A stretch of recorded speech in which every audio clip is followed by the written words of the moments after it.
Good morning, good morning, good morning, good morning, good morning. What's up, everybody? Welcome to the JBK Zone Coverage Podcast, Season 1, Episode 5. With your host, the Big Dog. We got B. Striller. We got Kevin down at the bottom. What's going on, everybody? What's going on? Right? It's been a crazy, wild, amazing week, but we made it. Keep me thoughts in your prayers, and along with B. Striller, his family, Kevin, their family, and everybody else is watching. So we do have a lot to discuss, a lot of things to talk about, like we always do. This is going to be a great, phenomenal show. So as you all tap in, actually, you all share, like, and comment. That's how we engage. That's how we grow. Because once again, I always tell y'all, we are nothing without you guys. So continue to keep sharing, liking, and engaging as y'all enjoy the show. Hey, Bishop, man, how you feeling, man? You doing all right? Yeah, I'm doing good, buddy. How about yourself? It's been a rough, crazy week, man, but I'm here. Kevin, how you doing, man? You doing all right over there? Hell yeah, I'm excited. It's time to get ready for this football game. Yeah, I believe right now we have a game going on right now with Jacksonville Jaguars and the Falcons. So I believe that's what we talked about throughout the show. We'll also be talking about this past week, Thursday's game, and then the upcoming games for this week. So as always, man, we always tell y'all to follow either one of our platforms, and the easy way to do that for you to save yourself some time, we're gonna put up the QR code right here in this corner. And you scan the QR code and it'll bring you to every last one of our platforms that we're a part of. That is Instagram, Twitter, Facebook, YouTube, etc. We're also live on YouTube as well. We also always love to engage with all of our members. So when you comment, we want you to hit the permission link to give you quick access to know who you are when you're commenting. We don't want to be Facebook user. We don't know who you are. We want to be able to shout you out, acknowledge who we're talking to, other than the word favorite user. So please make sure y'all click that. It's very easy to do, not hard to do. Other than that, man, I think we are about ready to go. I thought I covered up pretty much everything I always religiously bring up. So everybody about ready to go? Yeah. Hell yeah. All right, Josh, let's get right into the flashback video of the week. Down the middle. It's Hill in the open. Cuts it upfield. He might be gone. He is. Kansas City takes the lead with a minute to go from 64 incredible yards. Well, we talked about Josh Allen needed to make a huge play. This place is going crazy. And then all of a sudden you got Superman himself comes out and he shows you Patrick Mahomes. He don't lose in the playoffs very often. 6-1 here, only that loss in overtime. But if he gets the ball, wow, what a strike. And then Tyreek does the rest. Cheetah says goodbye. He's even giving a little wave here. Bye-bye. Bye-bye. Yeah, you're not catching them in the open field.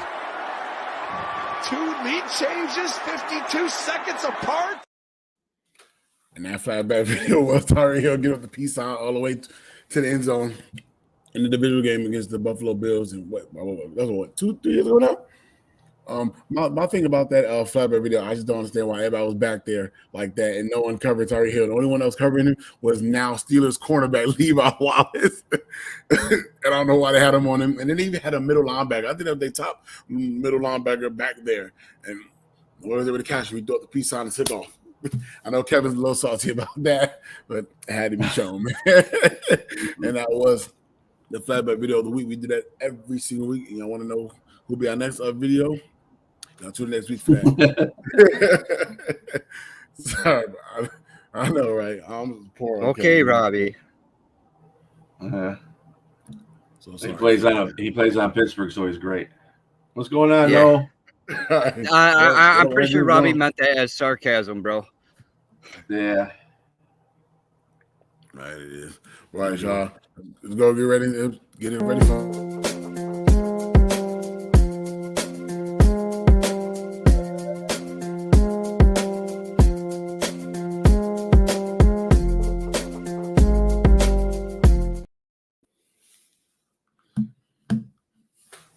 All right. So the Niners beat the Giants 30-10 and haven't lost a game since week 7 of last year. CMC has had 115 plus scrimmage yards and a touchdown in every game so far this season. Will he do it again in week 4? Deebo Samuel had 6 catches for 129 yards and a touchdown. Deebo seems to be back to being at 100%. If he stays healthy, watch out. The Bengals won their first game Monday night against the Rams. It was an ugly win, but a win nonetheless. The Cardinals easily upset the Cowboys 28-16. The Cardinals were projected to go 0-17, and the Cowboys are a Super Bowl favorite. It was Josh Dobbs' first ever quarterback win. He's been on 6 different NFL teams and has played 7 seasons. Keenan Allen caught 18 of 20 for 215 yards and threw a 49-yard touchdown pass. 49 touchdown pass in the Chargers' first win of the season against the Vikings with a score of 28-24. Myles Garrett led the Browns to a blowout win over Tennessee, 27-3. He had 3.5 sacks, 5 quarterback hits, and 9 total pressures. Colts kicker Matt Gay went 5 for 5, which was a record-setting performance to upset the Ravens in Baltimore 22-19. And running back Zach Moss had a total of 145 yards and a touchdown on 32 touches. Rookie quarterback C.J. Stroud and head coach D'Amico Ryans get their first win together, with the Texans upsetting the Jaguars 37-17. Stroud is averaging over 300 yards a game and hasn't thrown a single interception. Will he keep his streaks going? Let's see. The Bills dominated the Commanders 37-3 as their defense had 6 takeaways, including a pick 6, 9 sacks, and 15 quarterback hits. Led by Terrell Bernard, who made his presence known as he's the first player since Brian Urlacher back in 2007 to have recorded 2+ sacks, an interception, and a fumble recovery, which was good enough to get him AFC Defensive Player of the Week honors. Miami straight up embarrassed Denver, outscoring them 70-20. It's the first time since 1966 that a team scored 70 points in a single game. It is the second highest scored the most points scored by a team in history. There's 726 yards total on offense, is the second most by any NFL team. The Dolphins also became the first team to have 350 yards passing and rushing in the same game, as well as the first team to score 5 passing and 5 rushing touchdowns in the same game. Mostert and Akane became the second pair of teammates in league history to both score 4 touchdowns in the same game. 2 had more touchdown passes than incompletions. And on to this week, the Jaguars are playing the Falcons in London as we speak, and looking for the Jags to bounce back in this game, as Ritter has only thrown 4 touchdowns and 203 career passes. But if the Jags don't clean it up, it could turn into a long day. The Broncos are also looking to bounce back after being humiliated by the Dolphins as they head to Chicago to take on the Bears, with the Bears having tallied multiple first downs on only 12 drives all season. The once again injury-plagued Ravens are traveling to Cleveland to face the Browns in this divisional matchup after losing to a Gardner Minshew-led Colts. With Cleveland's awesome defense and stagnant offense that may or may not have Watson starting, this game looks to be a close one with a low-scoring defensive struggle. The Pittsburgh Steelers are traveling south to play the Houston Texans, where rookie C.J. Stroud is 1-1 against Super Bowl winning head coaches, but Mike Tomlin is 24-4 against rookie quarterbacks in his 17 seasons as a head coach. The Rams take on the Colts in Indianapolis. Look out for India's rushing attack, as Zach Moss has averaged 105 yards in the last 2 weeks, and they're coming off an upset win on the road in Baltimore. Rams can't seem to stop shooting themselves in the foot as they have all the weapons on offense to score, but Stafford has to be protected and take better care of the football. The Taints host the Buccaneers with Mr. 30-30, Jameis Winston, not Derek Carr, at the helm. But they do get Alvin Kamara back after suspension, so that's a plus. The Eagles versus the Commanders, NFC East showdown. DeAndre Swift has been a beast all season, and the Commanders gave up 168 yards on the ground last week. I expect the game to be an ugly one, as Howell was sacked 9 times last week, so Philly's defense should have a day. Fun fact, the Commanders are the only team to beat Hurts in his last 21 regular season starts. The Bengals against the Titans, wake me up when it's over. They have 2 of the worst offenses currently in the NFL. Points per game, Bengals are ranked 28th. Titans are tied for 29th. Average time of possession, Bengals 20th, Titans 19th. Total yards, Bengals 30th, Titans 31st. First downs per game, they're both tied at 29th, and they both average 22.3 points a game. The Raiders are going back to Cali to face the Chargers in this AFC West showdown. Both teams seem to get in their own way. The question is, who is going to be able to stop that trend? Can the Raiders capitalize on the Chargers' 32nd ranked defense? The New England Patriots are traveling to Dallas to face the Cowboys. Patriots can't seem to score 20 points in a game. Cowboys are having red zone issues. Arizona proved last week that Dallas could be exploited on both sides of the ball. Can the Patriots do the same, or will Dallas prove last week was a fluke? Niners at home against the Cardinals in this lopsided NFC West matchup. Niners have scored exactly 30 points in every single game this season. Can the Cardinals pull off another upset, or will it be a massacre?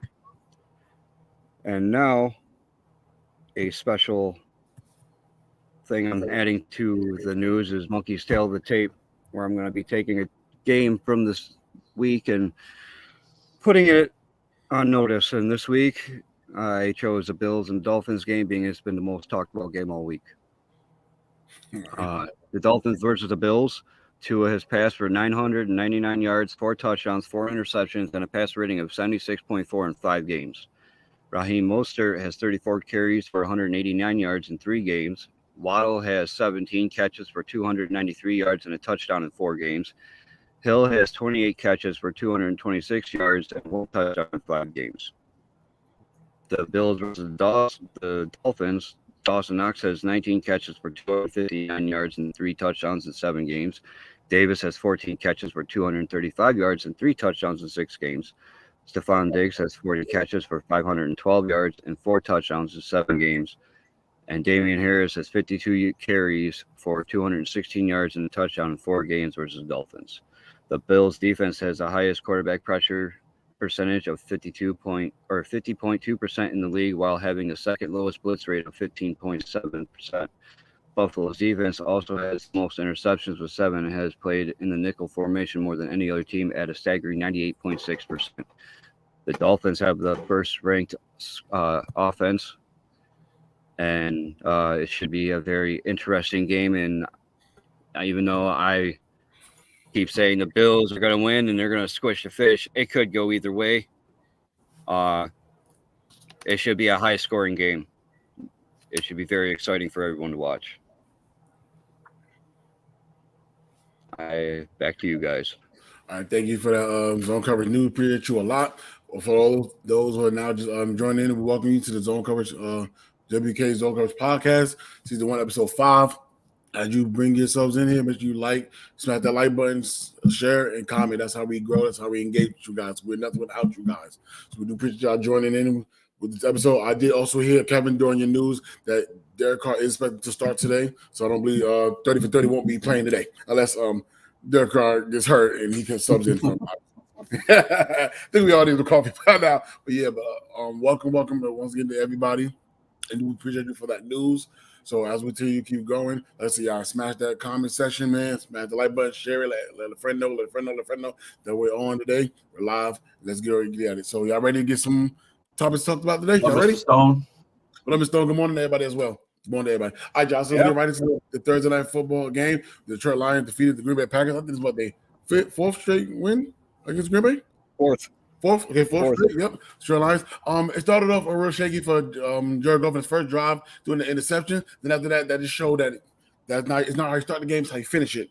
They're going to continue to route them in this game. I think Jordan Love had a really, really bad, tough game. Real tough game. He shows a spark during the second half, but it just wasn't enough. I think the Detroit Lions running game was the reason for this win.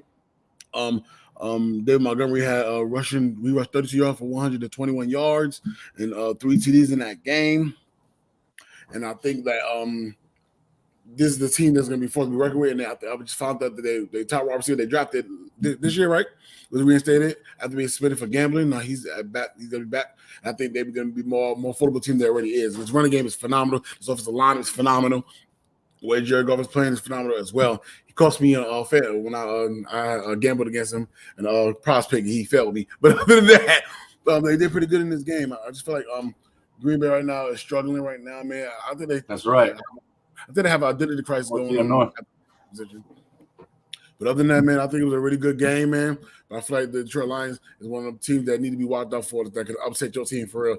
Especially if it came to like a playoff spot, then they had the team to do it. So that's just my take on that one. Bishop, what you got, man? Oh, it was great. The They ain't defense, losing today. the defense played really well. They came out strong. They were all over Jordan Love and their whole running game. They got Aaron Jones back, and I thought that they might, have a little bit better running game, but nope. They have not ran well this whole season, Green Bay. And that's a really, people talk about the running back not being important, but if you got a good enough line and your running backs are good enough, they should find openings. And once they can, it all sets up play action and, receivers getting free down the field because you got to bring your safeties up to stop the run.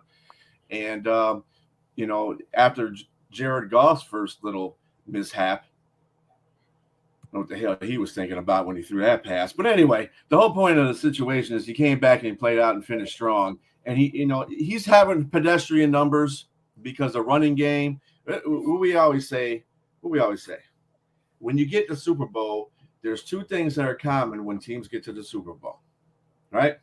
Well, actually three. You have good safety play. They got phenomenal safeties. We're still waiting for Brian Branch because he did get hurt in that game. He should be fine. There was negative results on his ankle. So he should be good. But then they have a good run game. Offensive line to provide that run game, and they got great defense. The defense is coming around. I think AG is just letting everybody loose on defense now. I don't think there's anything before he was playing all conservative and zone-ish, and nobody wants to see that crap. You don't want to see no zone coverage all the time. In fact, a couple of touchdowns that they gave up in the second half, I think they were playing more of a prevent zone, and that's the reason why they gave up those two touchdowns, although one of them should have never happened thanks to the damn referees because the clock hit zero. And I don't want to hear that. This is the game clock hitting zero, not the play clock. The play clock can hit zero. We can hear all them damn excuses too, like we did against Baltimore. But this was the game clock. When that hit zero, that play is supposed to stop. They didn't even have to stat the ball at zero. They got a free play. That was a fourth down play. So, and they got it. Because I believe everybody thought that the play was going to be down because they hit zeros. I'm sure the players are looking at the clock too. So everybody calls that. I feel like that was a free ass touchdown. That was a free ass touchdown. You still got your ass kicked. That's fine. So I think the Lions will do better. They got a pretty good schedule coming up too, and I'm hoping that they play Carolina next. And Carolina's so. It'll be a homecoming for CJ Chark or DJ Chark. That'll be good. We're having a home reunion tour with all the teams that we used that had our players on it. We'll be playing the Saints too, so we'll get to see Jamal Williams later on in the year. But it should be all right. I think the Lions will do fine. I think going by the time they play a really good team, they should be at least 5 or 6-1. So. We'll see. They're doing good. That defense keeps showing up every week. They'll be fine. Yeah, to add on to what you were talking about before Kevin goes, in that game, I feel like when Brian Branch was called off, he should have went back in that game. I thought I should have preserved them. Y'all, it's not like y'all was in a losing situation. Y'all was doing just fine. He was doing great. I'm glad he came back and showed some points, but didn't want to get hurt again. Lucky he's negative. I thank God for that. Detrimental injuries, but I feel like once he was called off, he should have came back in that game. They shouldn't have allowed him to go back in that game because that guy's a baller, man. Brian Branch is a baller and a hitter, man. I love the way he plays. And I felt like y'all should have preserved him. He should have been brought back in that game. But other than that, it wasn't like y'all was losing after he was down. Y'all was winning when that happened. Y'all still was winning when he came back. You know what I'm saying? So, and like I said, what you talking about that clock, that was wild right there. I feel like it was a free play, and maybe that your defense was probably confused when he threw it. Like, you let me get away with that? So then his zero, it should stop, as you said. For some reason, it didn't happen. But other than that, like I said, that was my only niche in that one. And then, of course, Jared Goff's interception at the beginning. But like I said, it's not how you start the game, it's how you finish it. Yeah, I routed them, and that running game is something serious, man. It really opens up the play action. It's crazy, but man, I think I was talking about Green Bay earlier. I feel like they got an identity crisis at that wide receiver position. They really, really do. And I thought with Aaron Jones come back too, after that, give him a little bit more juice for his offense, but it just wasn't enough. It just really, really wasn't. Go ahead, Kevin.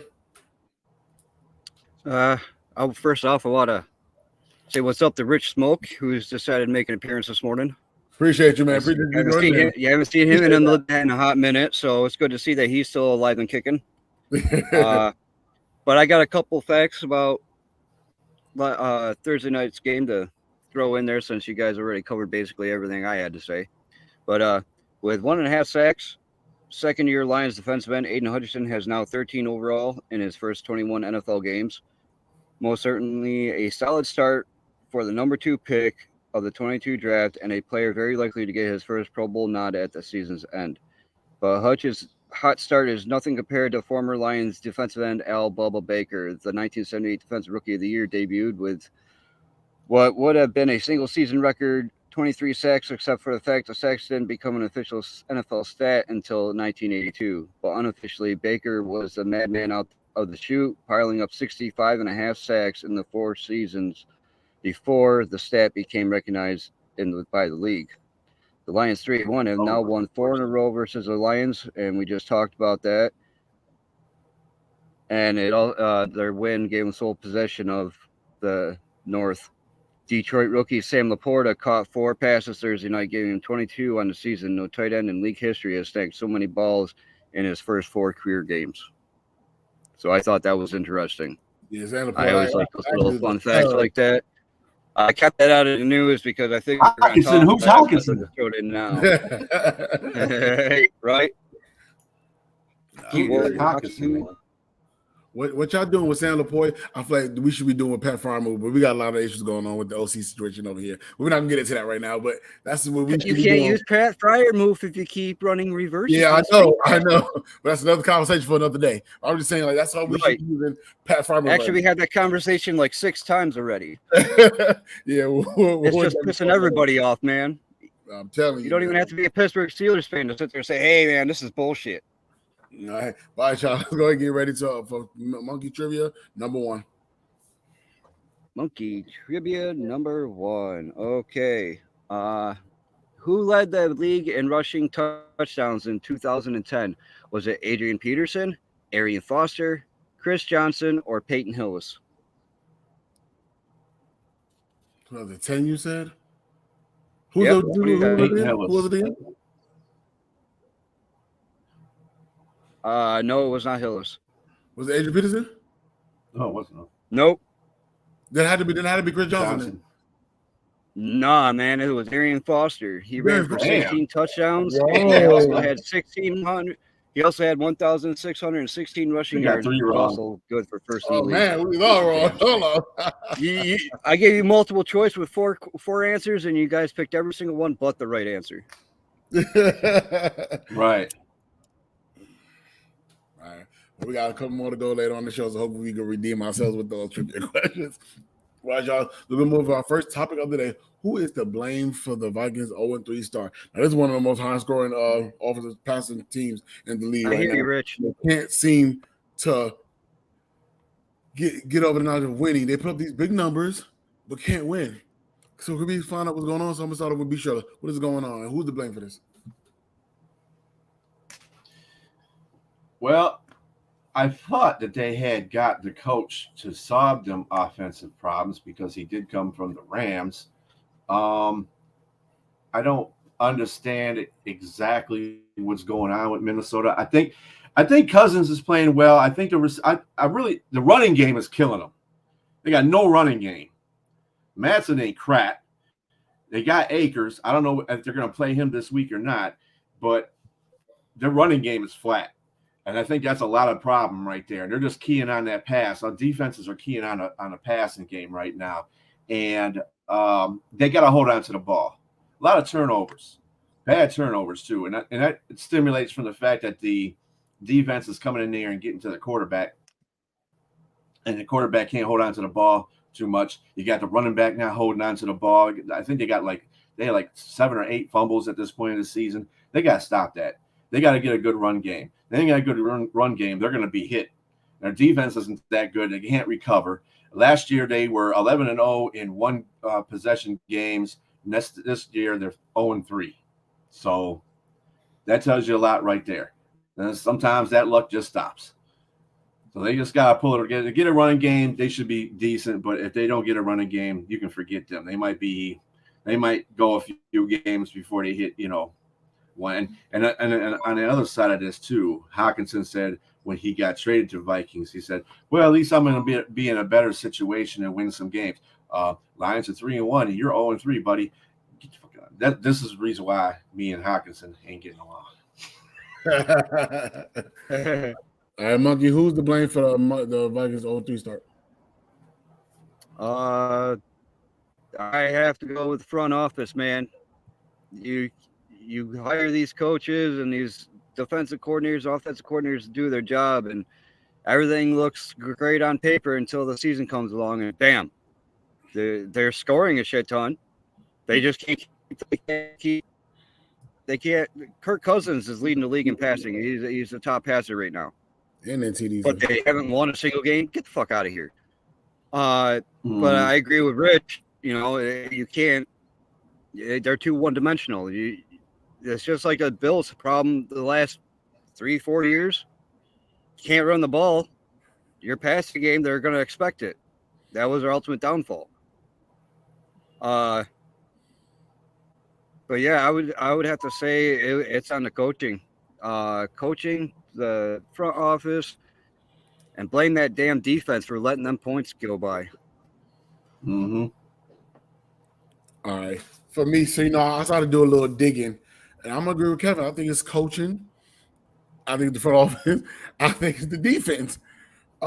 Take a look at this, y'all. So I'm starting with the Minnesota Vikings offense.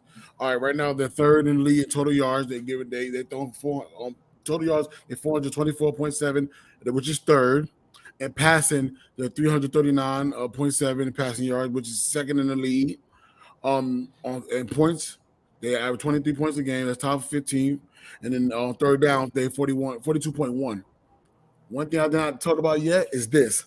The 66.3 yards, rush yards per game, which is the second last in the league. They have no running game. That's something that Bisha was alluded to. They have no type of running game there. They can pass all day long. That's on passing yards. They're great at running game. They have no running game right now. I think they did it with Madison and another guy. I think they did it right now after Dalvin Cook's departure.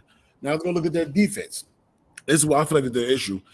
In total yards, they give up almost 400 yards per game, which is 27th in the league. Passing yards per game, they give up 261.7, which is tied for 25. Rush yards, they give up 120.7, which is 19th. And points allowed is 27.3, which is Kevin was talking about. They give up a lot of points, which is 26th in the league. And then give it up on third down is 40.5%, which is 19%. So I think you can blame shared on the front office, the coaching staff, and the defense itself. Defense, they did nothing for this defense, really. In my opinion, I've seen nobody really stood out there that's trying, and maybe the secondary league, but like a couple players there, but they're just not. They're not winning. They put up all these points, they put up all these stats, but they're not winning. And I still have the notion and feeling that defense still wins games. I do, but like with this type of defense, they're not helping, especially in the turnover battle, not getting a lot of takeaways. They're not stopping third downs. They're giving up 20 yards. If you're giving up 120 per game, you're not going to win. You're not going to win. You're giving up almost 400 yards as a total offense. You're not going to win at all. And I feel like it's really this defense is the issue, man. I think Kirk is doing his thing. I believe he leads the passing yards and in TDs, but still not enough. Not enough. I feel like they're trying to win through their offense, but you can't do it. When our defense backing you, defense is giving up a hope. They damn near in the 20th for every category. So I'm gonna agree with Kevin on this one. I think it's the front office. I think the coach staff. I think it's the defense itself. Nothing is supporting the defense at all, and it's clearly showing. You're almost giving up 4. They like 4 yards away for 400 plus. Right now at 994 per game, and so they're giving up. That defense is giving up. You can't want that, and you try to match that with 424.7 in offense. That they are doing opposing offenses. So you tell me. That's just my and I'll tell you, besides the fact that their running game is part of that defense too. Your defense isn't very good. You done gave it away. You done traded away a couple of key defensive people. You have injuries. You got a lot of rookies starting out there in the secondary. So I mean, your running game is supposed to keep the other team off the field, and they don't have that. And when you have that, your defense won't look so suspect. So their running game and their defense are bad. Their offensive line isn't the greatest. They got to, which is what happens when you get an offensive coach. You know what I'm saying? So I don't know, man. They just got to straighten that up. He's got to get defensive minded real quick here, or this season is just through for Minnesota because they're not going to finish. Chicago might finish better than they do. I don't know, but Minnesota's having a hard time right now, and they got too many talented people on offense for that. And I wouldn't be surprised by the time trade line goes out if Minnesota's not doing very well, and the Jets are still in the heat of the playoffs, that they can make that trade for Cousins. I think that's what they're waiting for right now. I think that the Jets are not pulling the trigger until they figure that they can get in the playoff heat. If they can't, then they ain't going to make that trade. But if they get there and they're like maybe 7-5 or 7-6 or something like that, and they need a quarterback, or probably earlier than that because the trade deadline's like week 8, right? So it might be they're going to have to make that trade. You think the Minnesota Vikings is want to do that? Who do they turn to if they trade for Kirk Cousins?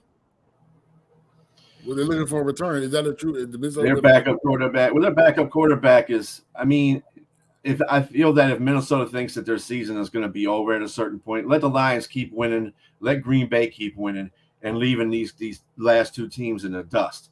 There's going to be a lot of changes going on by that time trade period comes. I'm telling you right now. If these teams don't have a win by the time trade deadline happens, there's going to be a lot of movement going on. It's got nothing to do with, we should be 10, because Kirk Cousins' contract is up. So they're either going to trade him or pay him. So I hope they don't, but whatever. Right. Let's see here. Hold on. Yeah, this is. I agree. Rebuild. A lot of this. No way. Chicago's the worst team. It ain't the only one right now. The way to save your defense is time possession. That's what I'm saying. I agree. Offense wins games. Defense wins championships. Exactly. If you trade, they could trade Cousins. They're definitely going to rebuild mode. And I'm telling you right now, JJ's under contract, or is he? Did he? He didn't get his contract yet, did he? Not yet. So He'll he'll leave. He'll definitely leave. So yeah. All right. Well, that's it for the comments. All right, so let's go and move on to our next topic of the day. Should the tush push brotherly shove be outlawed? What you think on this, Bishula? I don't think that because you can't stop it.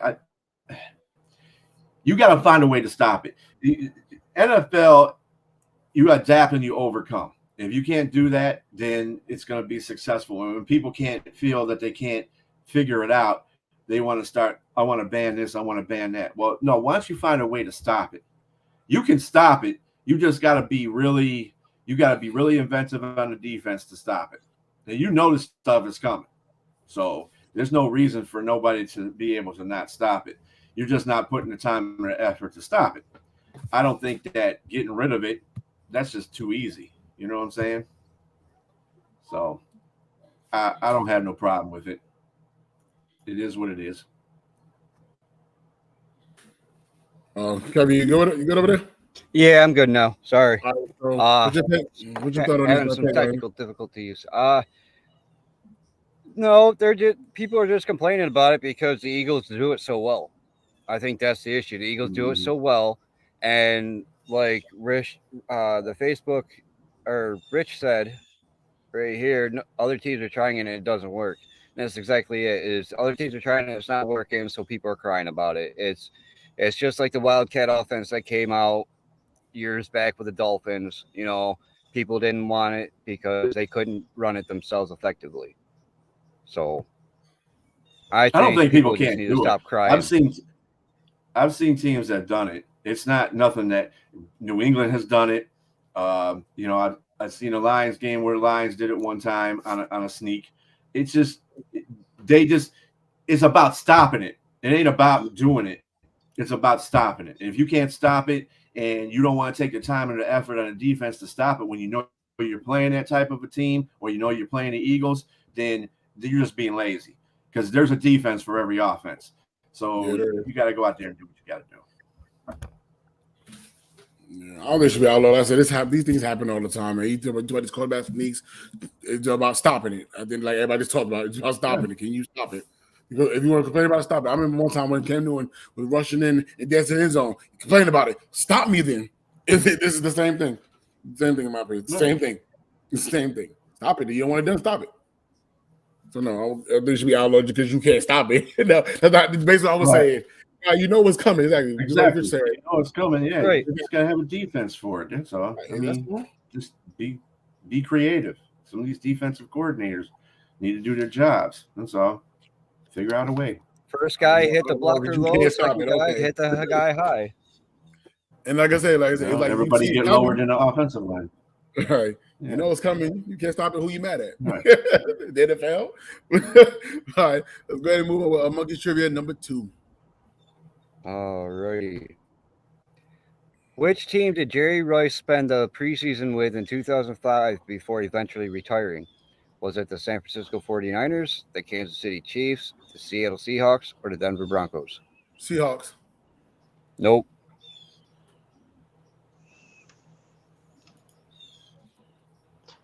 What was that again? Say that question again. I'm sorry. Which team did Jerry Rice spend the preseason with in 2005 before eventually retiring? Niners, Chiefs, Seahawks, or Broncos? Chiefs? Negative. If you say the 49ers, ain't no way I'll be mad. Nope. It was Denver. What? Rice retired at the age of 42 when realizing his role with the Broncos would not be a significant one. The NFL's all-time touchdown leader, of course, would enter the Pro Football Hall of Fame in 2010, his first year eligible. Oh, I didn't know you were with the Broncos. I didn't even know he was on that team. Wow. I kind of remember that. Yeah. But, all right. All right, over 2. Good one. You got some good ones today, Kevin. I try. I try to go to our next topic of the day. He did. Pick 6. Oh Lordy, thank you for that update, Jeremy. Appreciate that. Jacksonville must be kicking their butt because I just saw Ridley had just caught a touchdown. Yeah, gotta be. All right, y'all. Can the Bills defense? So sorry. What's your prediction on the Eagles and Commanders game? I think. Put it back up. My bad. What's the prediction on the Eagles and Commanders game? I think Philly wins 24-14, and Swift has another big game on the ground, getting 125 yards, and the TD. I think Devontae finally has a breakout game and has multiple catches. I think this is a game that the Eagles can actually win, man. Like, after watching what the Buffalo Bills did to this team, I think the Eagles is the same, can do the same capable things to these guys, man. I think Philly probably could score a little bit more points than that. I think Commanders' peak is between 14 and 10 points coming from this game. Like I said, because the Philly defense is really, really good. And offense just they're mean. Yeah, they are mean. Right now, they're big, ugly up front. They're scary. Yeah, I see. And after, like, the Commanders and the Broncos are coming off horrible games this past week, so they're going to come in this week and they're probably going to rather a chip on their shoulder, or they're going to be bummed. Their morale is going to be down heavily. So, a young quarterback like Howell, he's probably going to be affected by last week. Mm-hmm. I mean, being hit so many times is going to affect any quarterback, to be honest with you. So, and that front seven Philadelphia guy, man, ain't no joke. Right. So and I agree. I think Swift has a big game. I'm not so sure about Devontae finally getting his breakout game. I don't think it's anything really against how Hurts has been playing. I think it's more of the offensive play scheme. They've been, calling more run plays and pass plays more than they did last year anyway. So they don't have to worry about putting everything on Jalen Hurts' shoulders. I don't think this game is about the offense at all. I think the offense are going to put up the points. They've been doing that all season. The defense needs to settle down and stop giving up points. That's the problem with the defense right now. The defense is giving up points to teams they shouldn't be giving up points to. So they should be coming in there to play playing. That's what I want to look at. I want to see if the defense starts getting themselves together and starts playing like the defense that they should be. So, yeah, that's question. all good. That's all good and fine, Rich. But they gotta do the job. They gotta Right. say. We do appreciate that question. Shout out to Tyler with Tyler Stone. That's what that was. It's Tyler Stone. Appreciate you for that question. Yeah. Let's go to move on with the rest of the show. All right, let's get the question put back up, please. All right. Can the Colts defense slow down the Dolphins offense? I'm gonna start over with Kevin. I'm gonna let Kevin take this over. Start off first. What do you think? Second-ranked defense versus the first-ranked offense. I like the matchup, and I'm still taking the Bills. I don't know if slowing down is the correct word to use.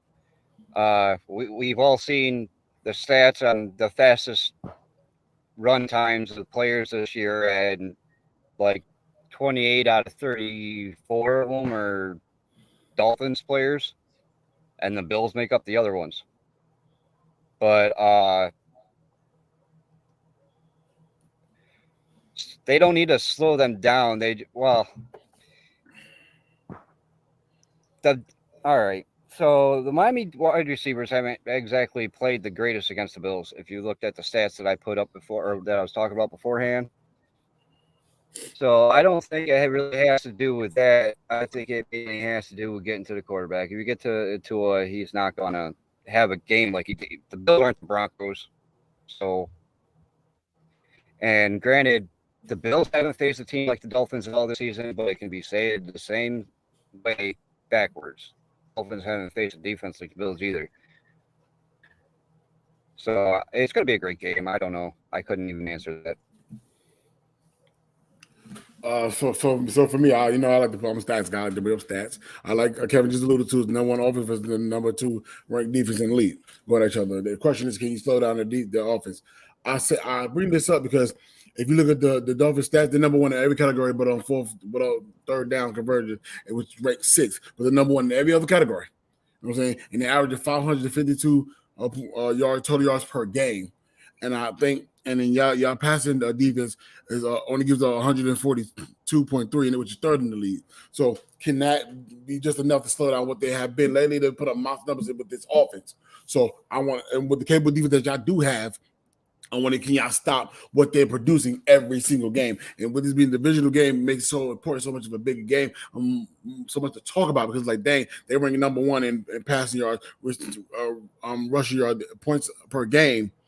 Y'all only give up 11.7, which is second in the league, but they average 43.3 per game. That's why I act like y'all slow this down. With the number that they do in the number one positions, can y'all slow that? Can your defense slow that down?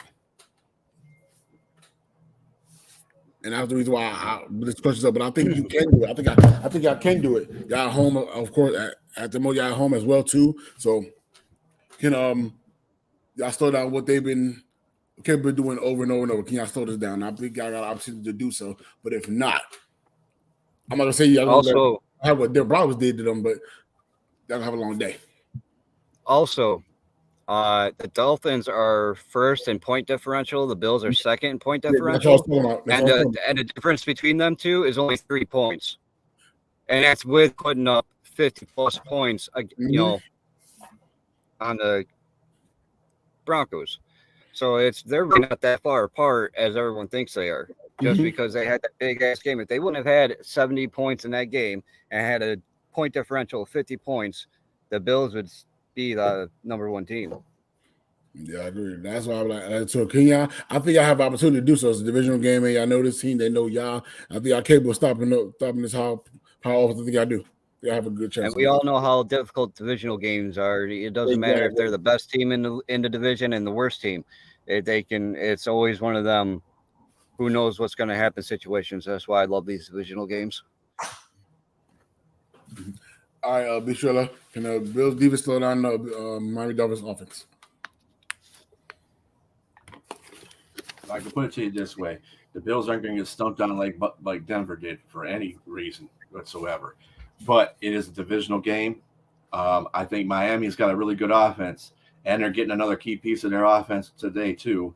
And then Buffalo doesn't have Poyer for this game, so the back end's going to be a little bit short.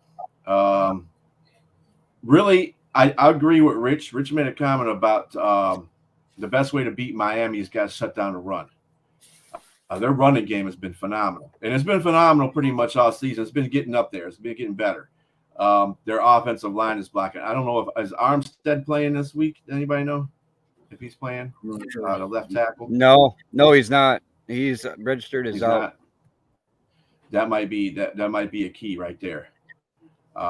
If he's out, then the pass rush will be decent against Tua, but you got to stop that running game, and you know they're going to try to run the ball. I think this is going to be a very close game. The last couple of games were pretty close. Buffalo and Miami. Yeah, I don't think. I want what you're smoking, bro. Hey, be sure real quick. Did you reported that? Did you report that Deshaun Watson not going to be playing? Who's that? Deshaun Watson. He's out for the Ravens game. Oh, that's going to be a tight game too. I don't know, man. Those games, it's a divisional game. You know how divisional games go. Everybody knows each other so well. I really believe that if Buffalo wins, they're going to win by 3. If Miami wins, they're going to win by 3. There's not going to be any blowouts. There's not going to be any 10-point games. It's going to be down to the field goal. Whoever has the last ball and kick a field goal, that's who's going to win the game. It's just your Titans going against each other. Miami is a better team, and Tua is showing that. Tua hasn't been defeated yet, and when he starts, so you know what I'm saying. It's just I don't know, man. I love Buffalo, but Miami's an up and comer. You never know, but I'm giving Buffalo the 3 points. I took Buffalo anyway. I took Buffalo, but they should win by a field goal. It's not going to be no blowout by either team. It's going to be a really close game. Go ahead, Kevin. To comment on this, Jeremy's comment here. Careless with the football and poor mechanics. You need to watch more football, bro. All his turnovers and everything else, Bills have the same amount of turnovers as the Miami Dolphins. So there's that fun fact of the day. You can trust Josh Allen just fine as long as he doesn't play hero ball. If he plays hero ball, that's when the Bills get in trouble. That's why the Bills lost for week 1. All right, Richard. Appreciate you tapping in. Make sure you join every single week, Sunday, 10 a.m. right here. Appreciate you, Richard, for joining. Tapping in. Appreciate that very, very much. You have a good day. Miami. You don't know which way this. You don't know which way this is going to be. Could be low, could be high. I think it's gonna be low scoring. I really feel like it's gonna be low scoring. Either way, it's just gonna be a close game, I think. I know it's not Jordan. Ghostface Vanilla. I know that is. Yeah, it's Ghostface Vanilla, buddy. Appreciate you tapping in, Jordan. You go out of hiding too. Appreciate you joining, man. Make sure everybody continue to like, share, engage, and comment with us, man. We love talking to you guys throughout the show. You got any questions for us? How many profiles this guy got? Him and Dante got like 4. I didn't even know that, dude. I didn't even know that was him until I think you said something, bro. You can tell by the way he said Dills. Right. Right. You know he's a Patriots fan. Only Patriots fans do that. Okay. All right, y'all. Let's go ahead and move in with our next topic of the day. Who gets the blame for the offensive struggle? The Bears' offensive struggles. Be sure. That's a combination between the offensive coordinator and Fields. You know, everybody's saying, "Oh, well, they're not using Fields right." Well, I can't completely say they're not using Fields right, but I can't completely say they are. But Fields has got to be a better quarterback. Yeah, he could run the football. We had this discussion last week. He could run the football well. He could do this fast. He's like a Lamar Jackson out there. He's fast, but can he make a pass? Can he read a defense? He can't read a defense to save his life. He's had a multiple chances where receiver's been wide open and he hasn't hit him, and he's been in the pocket. And you can't blame the offensive line every freaking time for it either. So it's got to be the offensive coordinator and a quarterback right there. Those two are to blame for that offense being bad. All right, for me, Who gets the offensive struggles? I think it's the OC. I think it's the head coach. I think it's the quarterback. I think it's the wide receivers. I think it's everybody over there, man. They're just not. They're the worst team in NFL per stats. Well, either one of or the worst team as far as offensive goes, man. Look at this. They giving up 277 yards per. Excuse me. I'll take that back. They give up a total on defense, offense. Excuse me. Only giving up 227 per game on offense to their opposing opposing defense that they play. The 31st in pass yards, they give up 140. They only put up 148.3, and the rushers only giving up 101.7. In points, they only average 15.7, and on third downs, they 25th for 34.2. So I don't know. There's recent reports about Claypool saying that he's not being used right. Darren Mooney not really being used right there either. Komet not really a no-show. Justin Fields is taking the blame for the stuff that's going on, and he know what the real issue is. I just found out Claypool just got benched for his comments about them misusing him. Kind of said the same thing in Pittsburgh too. We wasn't using him right. Well, you slot receiver reason because you're not a deep threat. You show you're not a deep threat, and you would lose all your 50-50 balls, all of them. You lose all of them every single time. So I don't know. So for me, I can blame the entire offensive coordinator. I can blame the offense. I can blame the quarterback. I can blame all those guys. Can't make a good pass with 10 yards. Too much, but the O-line needs to be blocked. And that's another one thing. The offensive line, there was no offensive line. They did nothing to help this offensive line. They got some more young pieces around them, but none of it is helping with the how bad the offensive line. They make my offensive line look great. That boy on YouTube too. Of course I am, man. Appreciate you joining. Tap it in today. But yeah, I think we're gonna you can blame a lot of those guys, man. Right now, and right now they're about to have two of the top worst teams in the NFL play each other. Denver Broncos, I think, should win this game forever. After what happened to them last week, they want to redeem themselves. They're not as bad as the Bears right now. So I think they have a good enough chance to go in there and win this game. So they should, man. As funny as it sounds, I think Denver's got a better defense than Chicago does. So I would think that they could put a couple stops together and stop Justin Fields. Like I said, Fields, I was really high on Fields when he came in. When he came into the league, I was hoping that he would be the Ohio State quarterback that would redeem the school. Even though, I'm not an Ohio State fan because, I'm a Michigan fan. But anyway, the point of the matter is I was having big props for him to do something, but he has not done anything in his 3 years but lose. And he's been a cause of some of those losses too. Let's not sugarcoat nothing. Okay. Because that dude, they had a chance to beat the Lions. I think it was last year. And he threw a pick six to his Ohio State teammate, Okuda, which is no longer on our team, but he got a touchdown. So that won the game for us. You can't be in a situation like that and throw a crucial pick six, when you're on a way to drive. You could have been, he practically stared down the receiver. I could have picked the ball off. That's how bad it was for him. So he's got to learn how to make better decisions out there. His athleticism and his running game is superb, but his decision making as far as throwing the ball, the rock, man, it's way out. I don't know what they're going to do about that. I don't know if they're going to tank to get the quarterback, Caleb Williams from USC. I don't know what they're going to do, but they got to find some way to right that ship, or they're going to be really bad. Really, really, really bad. Monkey back with us? He's not. But in the meantime, let's go ahead and move on with the next topic. We'll do the trivia when he gets back. So we're going to move on to our next topic.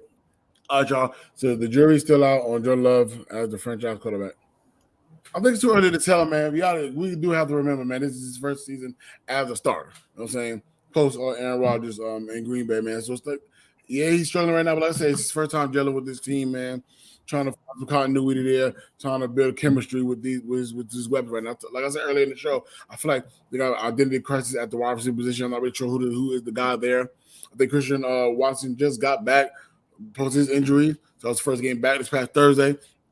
Aaron Jones getting back into the fold after dealing with his hamstring. So it's a lot going on. So I think it's too early to try to just rule him out already. So I think he's still in there. I think they're still in there right now. I believe I think you give it. Like I say, we should usually give a team a quarterback what three about the third year before we start making a judgment on them. Franchise. With Jordan Love, okay, be fair about this. First Okay. of all, Jordan Love has been sitting behind Aaron Rodgers. Yeah. When Aaron Rodgers came in here, yeah, his first season wasn't perfect either. But we can't go by for 3 years. Give him 3 years. No, he's been sitting behind what potentially be a Hall of Fame quarterback. So no, I'm not buying that 3 years bullshit. You come in and start playing. You just start playing. You should know your team by 4 years and who you're playing with and all that stuff. Because you still play in the second team. You're still a second team quarterback. So you have familiarity with everybody. So there's no excuse for that. But I think Kevin's got some points too. I got a couple of pictures to show you for that. So Kevin, go ahead and take it away. I'm gonna put the first picture up there for you. All right. Jordan Love recorded the lowest quarterback rating any quarterback all season at 7.0. Jeez. That's really damn bad. He started off really good. The first 2 games, well, I wouldn't say really good, but he did his job. He was a game manager. He was able to pull off wins and decent stats. The last 2 weeks, complete shit, and he's just going downhill. Would I be worried about it? No, not too much, because it's only 4 games into the season. But if we get to, halfway through the season and he's still throwing at a 69.9 rating and throwing more touchdowns than interceptions, the Packers are going to have, they're going to end up in the bottom of the basement. If you take a look at that chart again with the last 4 games he played, notice that 2 of those teams that he played have no defense. Right. The ones that have defense, New Orleans got pretty good defense. New Orleans ain't the greatest offensive team, but they're pretty good defensively. They're stout defensively. And then you saw the Lions the other night. They bring out everybody out. If you can't beat defensive teams, you got no shot. So he's got to start stepping up against good one. I think the Taints defense is a top 10 defense right now. So you feel because he sat behind the Hall of Famer, there should be no excuse for why he's playing this bad. Because it's one thing to watch from off the field and actually be on the field at the starter. That's why I was like, is it too late? Is it too early to try to say, oh, he's not going to be a franchise quarterback now because he sat behind Rodgers for 2-3 years, and now he's gone now. Because like I say, it's one thing to watch than actually be on the field. And he was the second string guy this whole time, and now he's a starter now. So maybe it could be that jitter of his first go around. What up, Clay? Appreciate you tapping in. But yeah, we definitely on YouTube as well. Definitely appreciate you tapping in. But so that's why I asked, like, is it fair to give him all this heat right now as the first year starter, even though he's behind the Hall of Famer? That is Aaron Rodgers. Now that he's actually starting on his own. I don't think it really should give him a lot of heat either. Let him play a full season. Yeah, right. Then you can make a decision off that. But again, when you see telltale signs like that, when he does really well against bad defenses and not so good against good defenses, and they have a pretty decent offensive line. Yeah, they are missing Bakhtiari. He's on an IR right now, but usually Green Bay usually has a pretty good offensive line. So if you're not utilizing, there's a couple picks he threw on Thursday night that he should never threw. Especially when it's on Jerry Jacobs is the one that gets the interceptions, because Jerry Jacobs for us sucks. So that means you're just not looking nowhere in the field for anybody, because if Jerry Jacobs intercepted you fucked that up. So yeah, I think you should give him 17. I'll give you fair for that. But three years, like I said, you're behind the Hall of Fame quarterback. Yeah, you did play a couple games during those few years you were behind him too. Now, it wasn't like he did not. There was a game that Aaron Rodgers had a miss something, and he played a game. It was against, I guess it was a Philadelphia, I think they played, and they lost. Oh no, Kansas City. They played Kansas City and they lost. He played pretty decent. He wasn't great. He did throw a bad pick in that game as well. But Jordan Love, he just got to get better. He's just got to recognize defenses better. He's like I said, you're right. He hasn't been out there playing as much as Aaron Rodgers, because he's been behind Aaron Rodgers, but he should be more familiar with his team. So I'm not going to give him the 3-year break, but I will give him a break of a year to get everything together. So, And that pops my ear, but all right. All right. Hey, Kevin, back with you guys, right? It says, "I'll get in ears." All right. I think you have a lot of technical differences going on with him right now. So let's move on to our next topic, and hopefully by then we'll be able to get back into the trivia number 3. But until then, we'll move on with the show. We do appreciate everybody and their patience with us as you continue to enjoy our show. Like, share, engage, comment with us, man. We appreciate y'all so much and continue to enjoy the show. But until then, all right, y'all, let's get into it. Jacksonville led the lead and dropped passes. Is it the receivers or Trevor Lawrence's fault? It all depends. Because was it a bad throw? Was it a good throw? I'm saying, what happened? Was it deflected? Was it path deflected, or was it just Butterfingers? What is it? What is it? We don't. It could be all those speculations type of things. So I don't really know unless we talk about a specific play on this one. So it's kind of hard to answer this question like that with all the so many mysteries, so many missed voids in this. So, but if let's just say it's a good pass, it's right to the money, and the wide receiver drops it, and he was in the position to catch it. Then it's the receiver's fault. But if Trevor Lawrence overthrowing or underthrowing, then it's his fault. Well, so I don't know how to really answer this question fairly with all these missing pieces in this question. So I'm staying neutral in this situation because it can be so many things. Be sure. Well, if you want to go down to basic football, if they're dropping passes, that means they're catching them and they're dropping the ball. Yeah. So Trevor Lawrence is throwing them to him and it's hitting them right. It is not catching the ball. You know what I think this is receiver leadership in a room. Mm-hmm. Think about this. They lost Marvin Jones. Okay, Marvin Jones was the old man of the group, and he kept people pretty much solidified. He didn't have this problem last year. They didn't. Trevor Lawrence didn't have problems with his receivers last year with dropping the passes. Now he has Ridley. Now I'm not saying Ridley is the problem, but if you're trying to get the ball to Ridley and you're expecting him to catch passes and he keeps dropping them, same with Christian Kirk. You got to, and Christian Kirk's usually a sure-handed receiver. So it could be just because they're not – something's just not right about the Jaguars right now offensively. They never really had a good defense, so I'm not even going to go through that whole situation with that. But their offense has been really weird lately. I don't know what it is.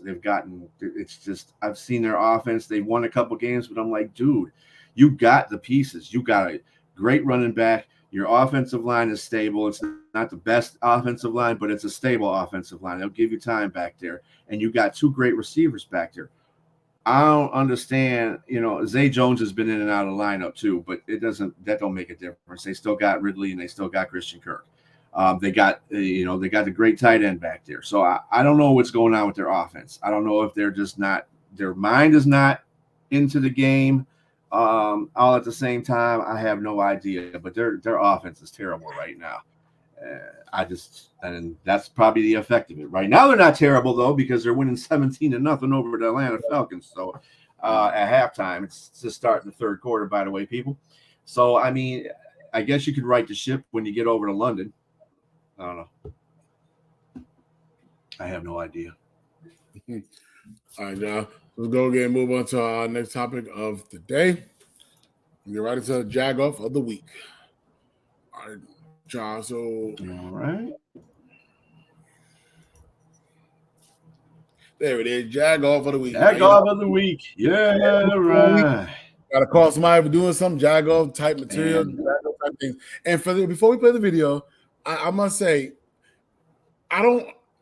it's a problem when you anticipating something and you still get it wrong. I'm pretty sure y'all might not know what I'm talking about. So let's go ahead and play the video. First down on the ground, gets to the outside, takes it inside. That is fellow wide receiver of the Pittsburgh Steelers. What the hell that was? He was trying to set up a block. If you notice, he was ahead of everybody. He knew what block he was going to block on.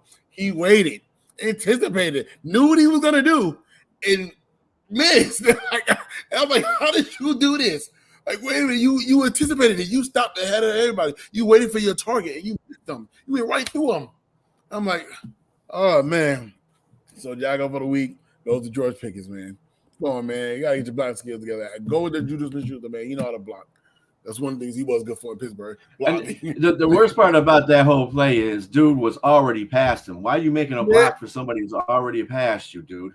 I don't understand that. Why are you throwing your body in harm's way and the guy's already past you?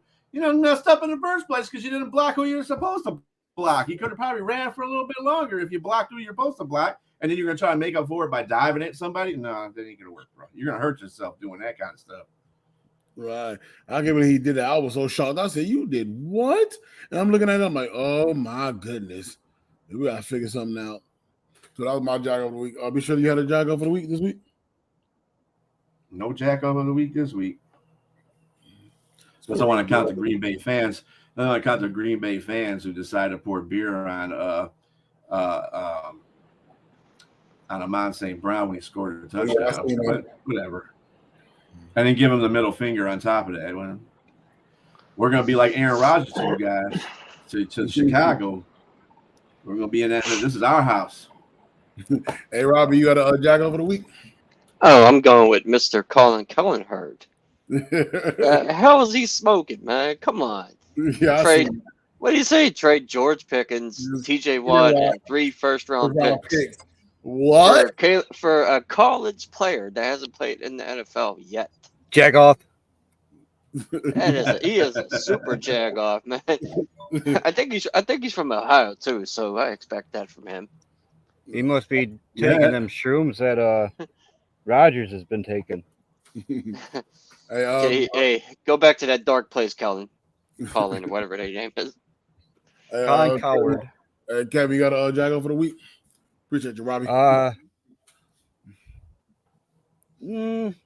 We can stick to Colin Coward on that one. All right. So we're gonna do next is get right into monkey trivia number 3. Okie dokie. What is a nickname on all of the footballs? All NFL footballs. One more time. What was the question? What is the nickname on all NFL footballs? Pigskin? Nope. Nickname. Nicknames? What? Yeah, there is a nickname on every single NFL official football. I have no idea. I ain't even gonna try. I have no idea. All right. Well, I figured I would, bring this in because I just thought it was interesting. But every football ever used in an NFL game since 1941 was hand sewn at the Wilson Sports Goods Factory in Ada, Ohio. The league's signature football, the Duke, is named after the late New York Giants owner Wellington Morrow, whose nickname was Duke. Oh, wow. Oh, wow. Okay. I threw a wrench. I have no idea. So I ain't even try. I was like, you know what? I ain't even going to do it. That was one of those questions like, oh, shit, I need to get a last question in. And then I'm like, oh, hey, that's an interesting piece of history information. We got to be going in the comment section? No. Other than the Jordan Love. Okay. All right, let's go get our next topic of the day. We're going to need to rank these quarterbacks. We got some quarterbacks we're going to get up here. We're going to rank them. So let's get them up here and see what we got. All right, here we go. All right, y'all. Get it pulled down real quick. All right, y'all. So let's rank these CBs, actually. Somebody had QB. We're going to fix that later. But rank these cornerbacks, actually. We got Sauce Gardner, Jazier Alexander, Darius Slay, and Patrick Surtain II. All right, I'm going to go first. I'm going over right now. What I see right now. I'll start off with Darius Slay, Sauce, Patrick Surtain, and Jazier Alexander. Right now, Jazier hasn't played, been hurt. So that's my order right there. Be sure. Yeah, I'm gonna go from last to first. Jair Alexander's last. I think he's overrated anyway. I don't know what the hell he. Patrick Surtain and Sauce are playing probably at the same level, but I'll have to give that one to Patrick Surtain and then Sauce, and then number 1 is Darius Slay. So Darius Slay has already made a play. He's been big play Slay. He got a pick 6 already. So I'm going with Darius Slay as number 1, Sauce number 2, Patrick Surtain number 3, and Jair Alexander 4- if I could find him to do it. All right, Monkey. Same. Slay, Gardner, Surtain, and then Alexander. Let's get Robbie up here. Robbie, Rate these corners. Can I put you back up? You're gonna be surprised by mine. I'm going Patrick Surtain number 1, Slade 2, Gardner 3, and Alexander 4. Yeah, I was expecting that. All right, thank you. All right, let's go ahead and get into our next topic of the day. This should be a real interesting one. All right, y'all. Are the Cowboys pretenders or contenders? I'm gonna start with Monkey. I don't think you can put too much into the game that they lost to the Cardinals. I mean, any given Sunday, they're still contenders. You can't just say, oh, they lost to one of, if not the worst team in the NFL, and say, oh, they're trash. As much as I love to say they're trash, to mess with Dante and whatnot, but they're a good all around team, and they'll figure shit out. As for me, yeah, it's always fun seeing the Dallas Cowboys lose. It's always good, but they are contender teams, and it's because of that defense, man. I still have question marks about the offense. I think CeeDee Lamb and connection with Dak Prescott's pretty good there. But other than that, I really think the defense is what make them contenders right now. So I believe as of right now, they are contenders. Can't ignore what the defense is right now, even with the loss Diggs. I think it's still definitely a contender team. Be sure.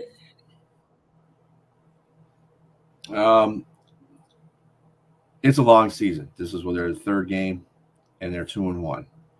They still have a pretty decent defense. I think it kind of did look like they took the Cardinals for granted in that game. They said, we're going to go in there and just beat them, and they're not going to do nothing. This is the problem that I have with that. That's bad coaching. Okay, if you don't see that in your team going into a game that you should win, you should win, and you're going against an inferior team, you need to stop. Just say, look, this team is a professional team too. They're out here to win a game.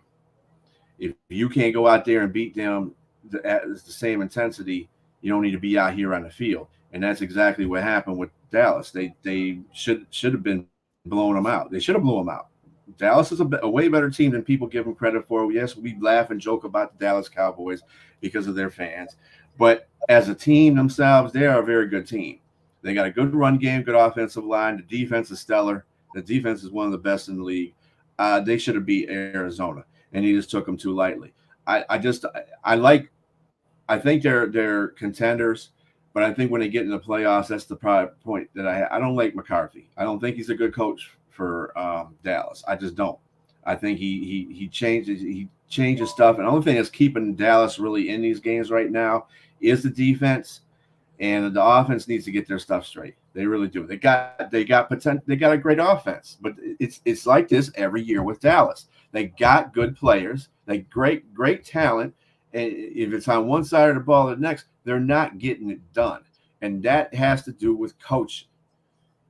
And Jerry Jones sticking his nose in every 5 minutes. But anyway, the point of the matter is it is the coaching. And when you don't have a good coach, that's what stuff happens. Like, McCarthy's not a good coach. Don't let nobody tell you what he did in Green Bay, because that doesn't make nothing. Green Bay was a good-ass team before he got there. So, no, McCarthy is not doing his job with the offense. The defense is spectacular, but the offense is crap. And I'm sure the defense is getting sick of standing up for the offense every damn time, too, which is probably why a lot of the preseason training camp things had everybody going after Dak because of that kind of stuff. So now that I see what I see, yeah, I can attribute that to that. But they shouldn't have any problems. This is just a setback. Third game of the season. They still got 14 left. Right. Definitely. All right, we're going to move on with our next topic of the day. All right, y'all. Mike Evans versus Marshall Lattimore. We have another incident.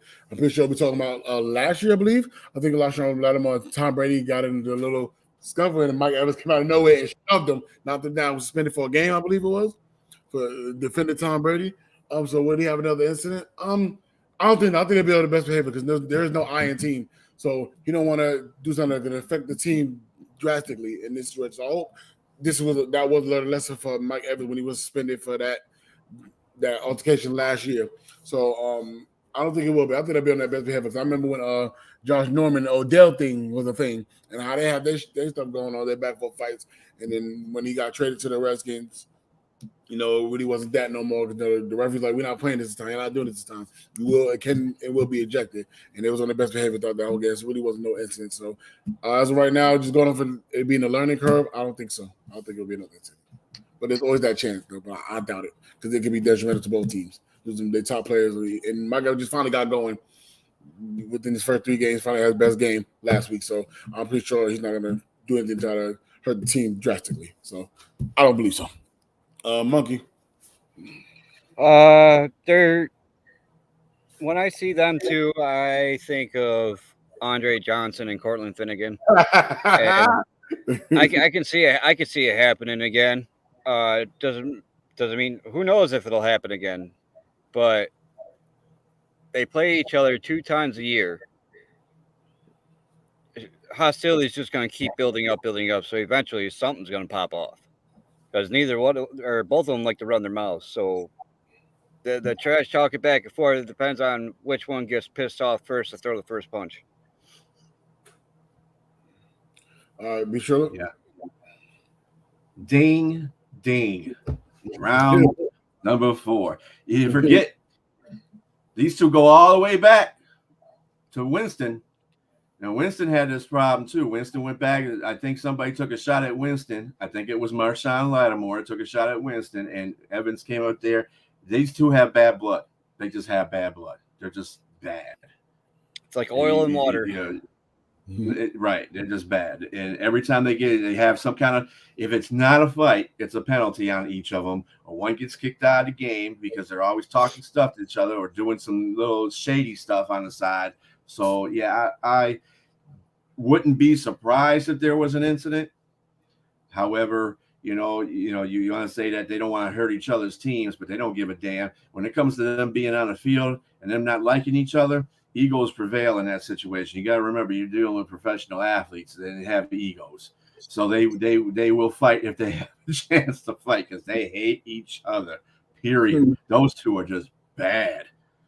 He's like, look, I don't need you to be on Marshawn Lattimore because I know you're going to talk shit, Evans. So you take your ass over on the other side of the field and, have somebody. But, that's not going to happen because defense is going to say, oh, you're following Evans all over the place, Lattimore, because you're the best corner we got. You're going to follow the best receiver they got. But yeah, both teams have a chance to win the division, and this game matters for them. That's what I was alluding to with my take on that.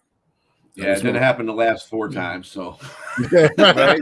It ain't, division games are nasty, but these two hate each other. I think if they were on teams that weren't even in a division, they would hate each other. So it's just got to be personal. That's all. All right, y'all. Let's go get into Monkey Trivia number 4. Right now, we 0-3 right now with these questions. They looking so good, bro. Right. It's probably not going to get any better for you either. That's terrible, dude. Right. Since 1944, only 5 teams have had winless seasons in the NFL. Can you name them all? Cleveland. Yeah. Detroit. Yeah. Tampa Bay. Yeah, they did. Yes. In 1976. The other team. But no. The other couple. Somebody went defeat. I want to say Washington. Way early. No. Did Chicago was one of them? Nope. Or the Giants. Negative. The Jets? No, Jets never.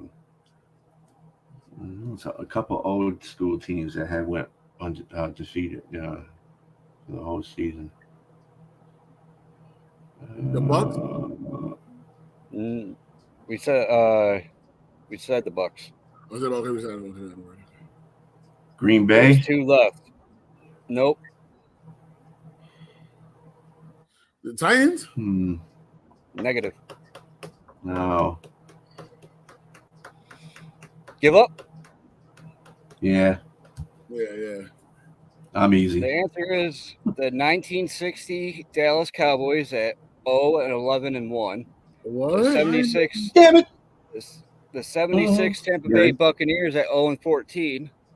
The 1982 Baltimore Colts went 0-8-1. The Baltimore, 2008 Detroit Lions went 0-16, and the 2017 Cleveland Browns went 0-16. Yeah, we got half right. See, I was gonna say, what team was the last team to go winless throughout the year or throughout the season, but that would have been a That'd gimme. So I'm be like, too no easy. way. Yeah. I would say half. I would say half right. Although you could have got us with what was the first team? What was the first team that went undefeated? Yeah, Baltimore. but Baltimore. I'm trying to say too easy. That'd be too easy. I try to keep the teams more current, or at least a little bit.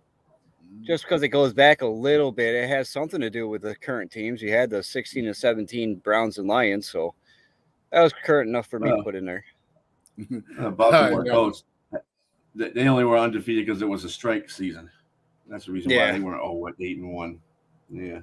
All right, I'll get in our next topic. All right, y'all. The Dolphins, the best team in the NFL right now. To answer this question, it's many teams that got the same record as you. And now, even though y'all put up monster numbers, but you got the you're 3-0. You got the Eagles is 3-0. You got the 49ers 3-0. And statistically, I probably got higher numbers, and that's just off the what y'all did last week. You know what I'm saying? So right now, there's more than one best team in the NFL right now. But if you're gonna talk like in a division, conference, you'll probably put them there. I think you would put them there. The conference wise, the division wise, yes, but we talking NFL, so they're one of them. They're one of them. You cannot ignore the Eagles. You cannot ignore the 49ers. Monkey. No. They're not. Why? Because they put 70 points on one of the shittiest teams in the NFL. Exactly. If they would have put up just 50 points against their 20, they wouldn't be ranked first in a lot of categories. Just by taking off them shaving 20 points off. If that was a regular game, people wouldn't be sitting there saying this except for Dolphins fans, because they have not beaten anybody with a good defense or offense, for that matter. All their teams sucked. Same thing with the Bills. I'm not making an excuse. I'm not saying the Bills had a better season or a harder season or anything, but come on, best team in the NFL right now after week 3, get the fuck out of here. All right, it's still too early to tell me on a week for you guys, but Bishop. Just before we get into that, my comment on that. It's 17-7, Jacksonville versus Atlanta, and the touchdown that was scored by Atlanta. Guess who the name was that scored it? Who was it? His namesake is where they're playing. Drake London in the house. Oh, Drake London did that. Oh, wow. Drake London. There you go. Okay. So no, they're not the best team in the NFL right now. There's 3 other teams there's 2 other teams besides them that can say they're the best team in the NFL right now. And San Francisco is given a pretty good case. Their defense is stout. Their offense is playing very well. And true enough, the NFC is a little weaker than the AFC this year. But in saying that, like it has been, they still ain't the best team. Come on now. It ain't always been like that. But anyway, point of the matter. Not always, but recently. Recently. And in Philadelphia, I think Philadelphia is just getting their ground. I think they're playing not the greatest defense right now, but they're playing pretty steady offense. So I would say that once Philadelphia reaches their peak, you got to watch out because they're going to start killing people. They're killing teams. The Dolphins, you can't look at the 70-20 thing and say that they're the best team in the NFL. I mean, the Broncos aren't crap anyway, and I can't measure that. If they beat Buffalo, I might give them a little bit measure. Them being a better team than, in the NFL. But they got to beat some teams.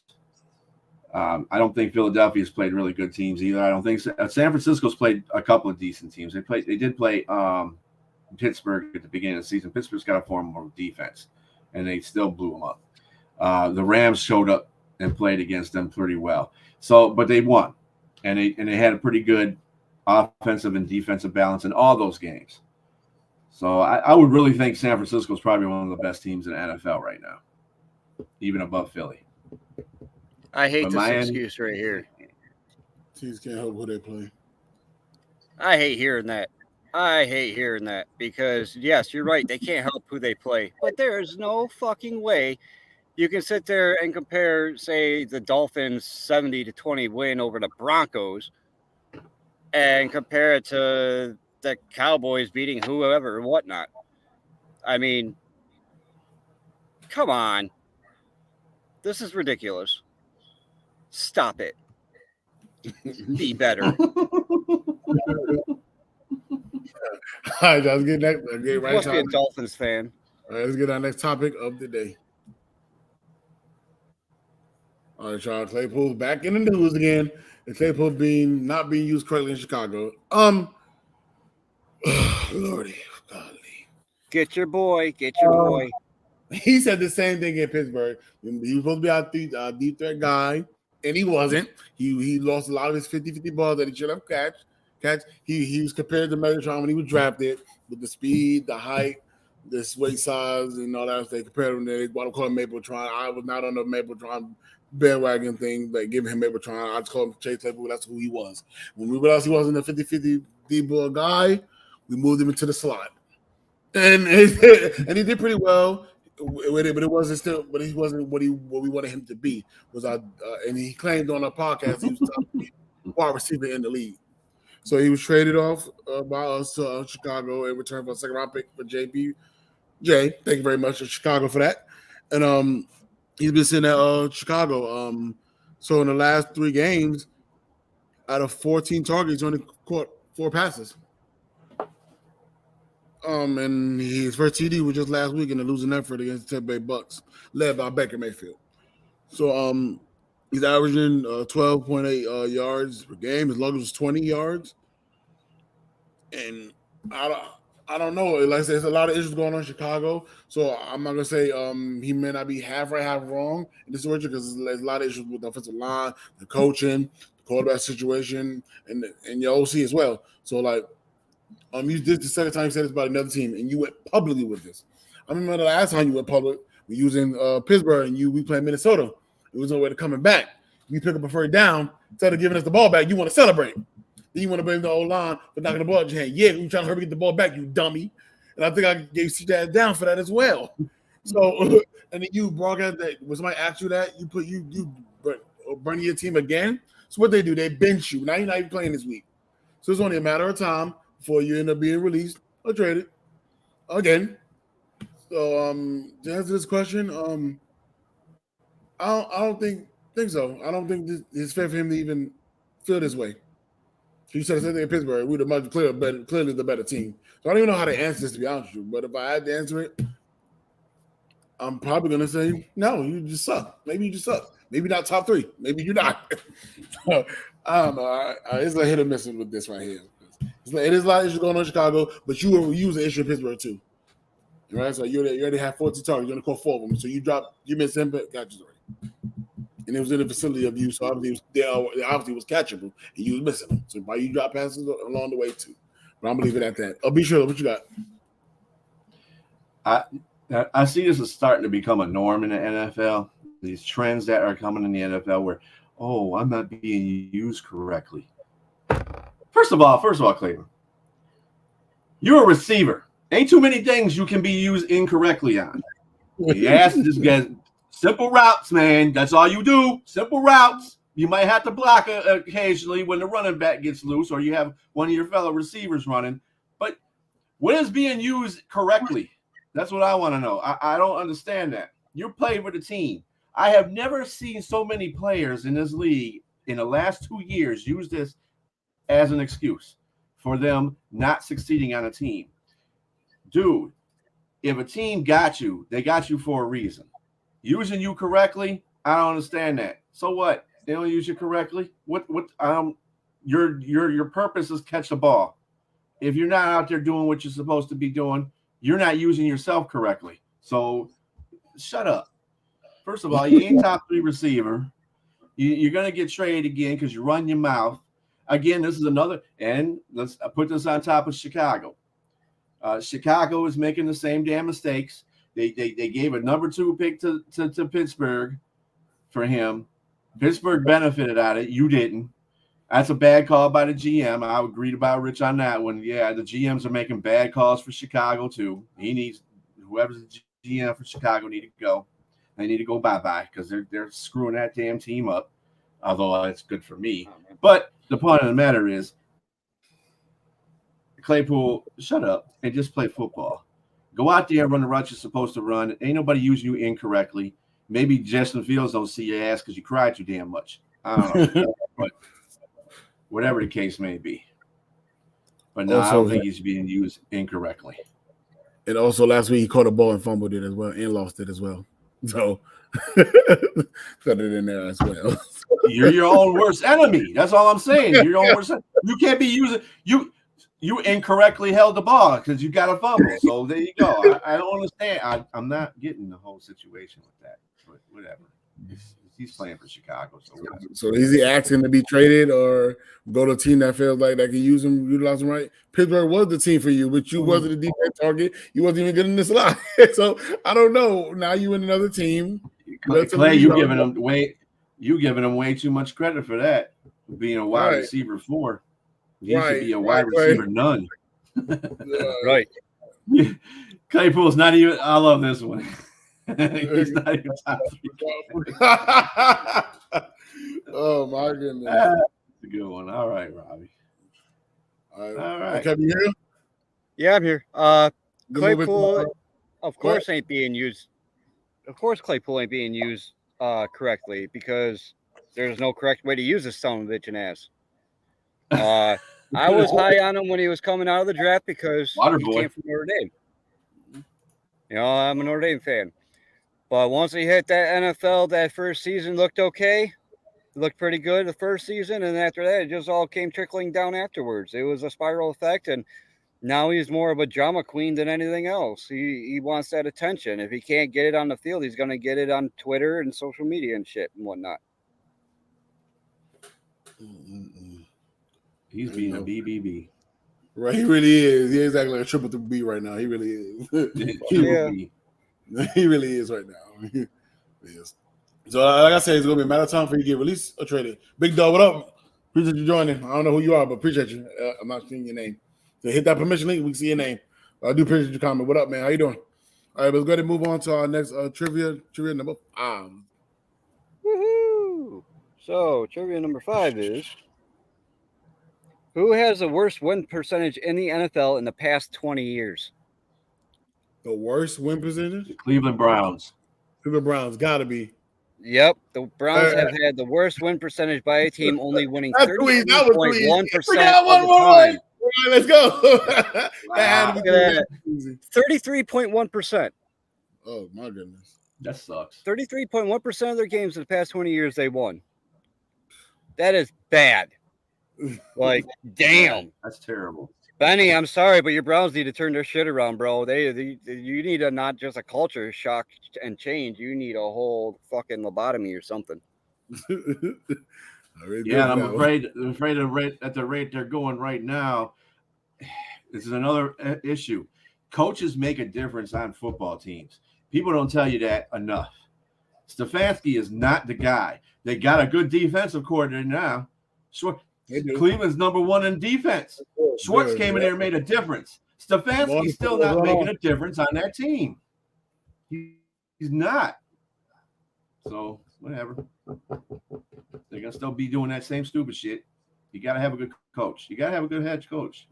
A decent one, at least. He's not even decent to me. Post about uniform. Pittsburgh Steelers. What do you mean? I don't even know who that's commenting. I want you to hit that permission link so I can see who your name is, but I'm going to have to go. See, like I go through my phone. Find out who you are. That's commenting that. I have no idea who that is. Yeah, he is a terrible play caller. Now, I can't blame everything that the offense is doing on Deshaun Watson as much as I want to, but it's just Deshaun is playing pretty well. The running game does well, but it seems like when they need the offense in the clutch, they're not doing what they're supposed to be doing. And the best thing that he's done so far is hire. The best thing he's doing so far is hired Schwartz, because that defense is fucking awesome right now. They're playing what the paper used to say that they should be like. They're playing that way. Yeah. All right, I'm going to move on to our next topic of the show. The NFL changes their rules on gambling. Good move. They did? What do you mean? Like they're allowing the players to gamble on the game now? No. What they're doing is they changed the penalties on the rules. Yeah, they clarified it. So what Jameson, and it shortened Jameson's time as suspension. He's immediately reinstated. Those kind of things like he did is a 2-game suspension, not a 4-game suspension or a 6-game suspension anymore. It's 2-game suspension for betting on teams on company property that are outside the NFL. You get 2-game suspension. However, they did strengthen their commitment to gambling on NFL games on or off the field to 2 years being suspended. Whoa! So they got tighter with that. They loosened up the other stuff, which I think they should have done anyway. And I understand, gambling on NFL teams on or off the facility, and that's you shouldn't be doing that. Don't be doing Pete Rose stuff. Okay. You get that hammer. Now you really get that hammer. So Ridley was lucky he only had to serve 1 year. Yeah, right. If he would have done that, now Ridley, don't be betting on nothing. Don't bet on shit. Don't bet on nothing. Nothing. Made that bad. He was betting on his own team. And they're saying any team if you bet on any NFL game, no matter if it's your team, Green Bay, San Francisco, Dallas, Pittsburgh, you bet on any NFL team and you're an NFL player, bye-bye for 2 years. I believe it's a good move then, man. They're laying down the law. You can't do these things. So I think it is a good move. And then giving away information, there's a hefty outcome with that too. Can't remember what it was on top of my head.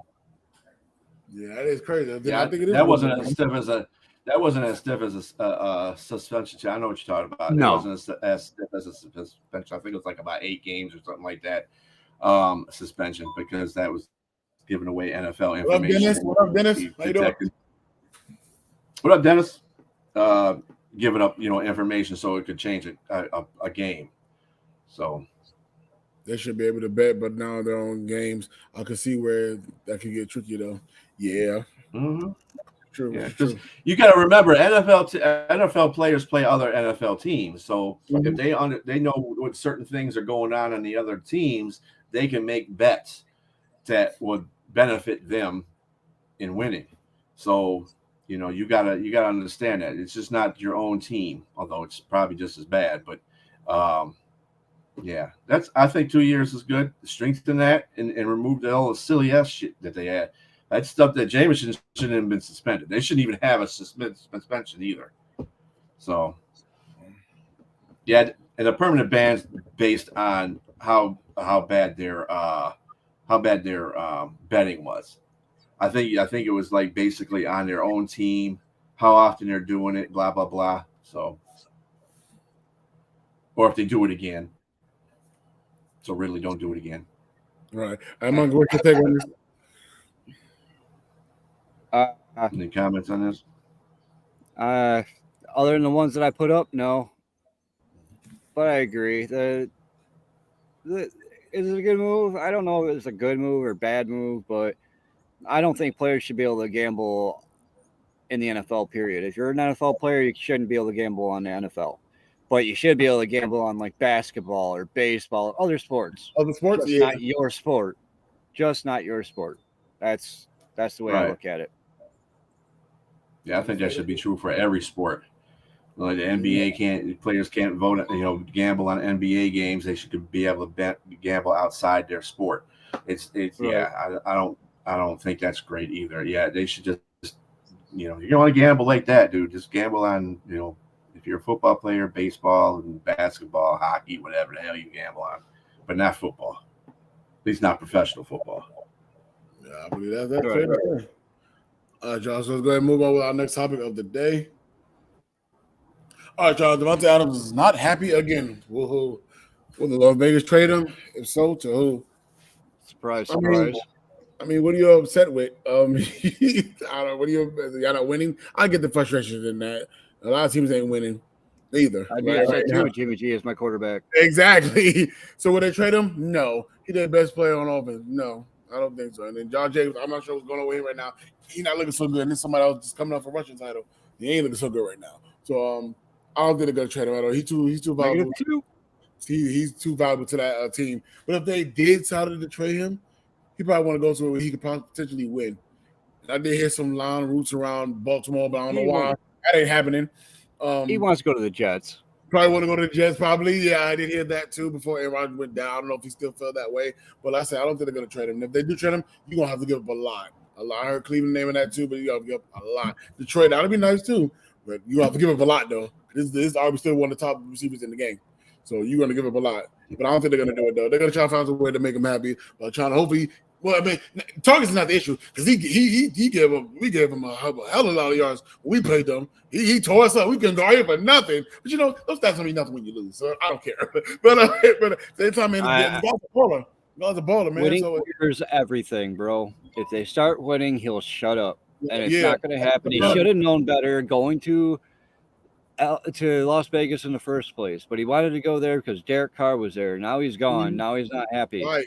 Because he's like, well, shit, I just came here last year because he was here, and then you get rid of him the year after. Right. So basically, to me, it seems like the Raiders used Derek Carr to lure Adams in, and it said, peace out, Girl Scout. You're getting you're going to the Taints. Yes, I'm all right. Yeah. All right, what you got? This is your definition of a diva right here.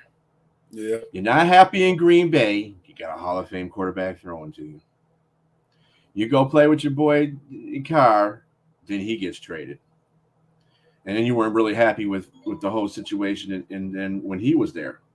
Now you're not happy because you got to play. Well, actually today, Aiden Connell is starting for the Vegas Raiders. So we'll see if that has any difference than Garoppolo. And if that's the case, then, you know, maybe he'll stay there. But he's just being a diva. That's all that is to it. And if I'm on agreement that they probably won't trade him. If they did, he wouldn't come to Detroit either, because I'm going to tell you why. We're not giving up nothing. That's not our regime. We're not giving up that kind of shit for him. He might go to the Jets or whatever, but I just don't see him getting traded. I think he's just doing like Clay and just talking all shit, you know. So he just needs, and he's a way better damn receiver to be talking stuff than Clay is, but Claypool. But I don't think they're going to trade him. I think Kev's right. They start winning, he won't be talking shit no more. He's just a diva. Right. That's what divas do. He's one of many. When you're a great lineman was talking about the unhappiness too with Oakland too, with the losing. So we're gonna trade all linemen too. All right. Right. But this is some defense like situation. But he just want to win. I get it. He's a competitive nature. He put up all these big numbers. He putting on for the team at week in, week out, and then they're not winning. He said same thing to the Minnesota Vikings. Justin Jefferson and Kirk Cousins put up these big numbers, but losing every single week for the last 3 games. So I got a certain level of frustration. But Jefferson not trying to want to be put out. He just want to win. And that's just not your thing right now. But as I say, still early in the season, still get 20 seasons around. So you got time. But in the meantime, we don't have no more time for this topic right here. So with that being said, let's go to move on to the next. Okay. All right. Well, Jameson Williams, suspension of help coming back from suspension to help the Lions. I think so. Yes, this team's already good already.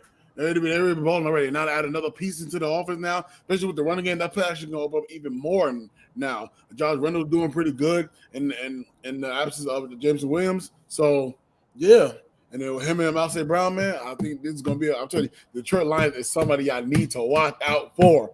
I'm telling y'all, man, I'm excited for the team. It ain't even my team. I'm excited for them. I really am. They're doing everything I wish we could be doing right now.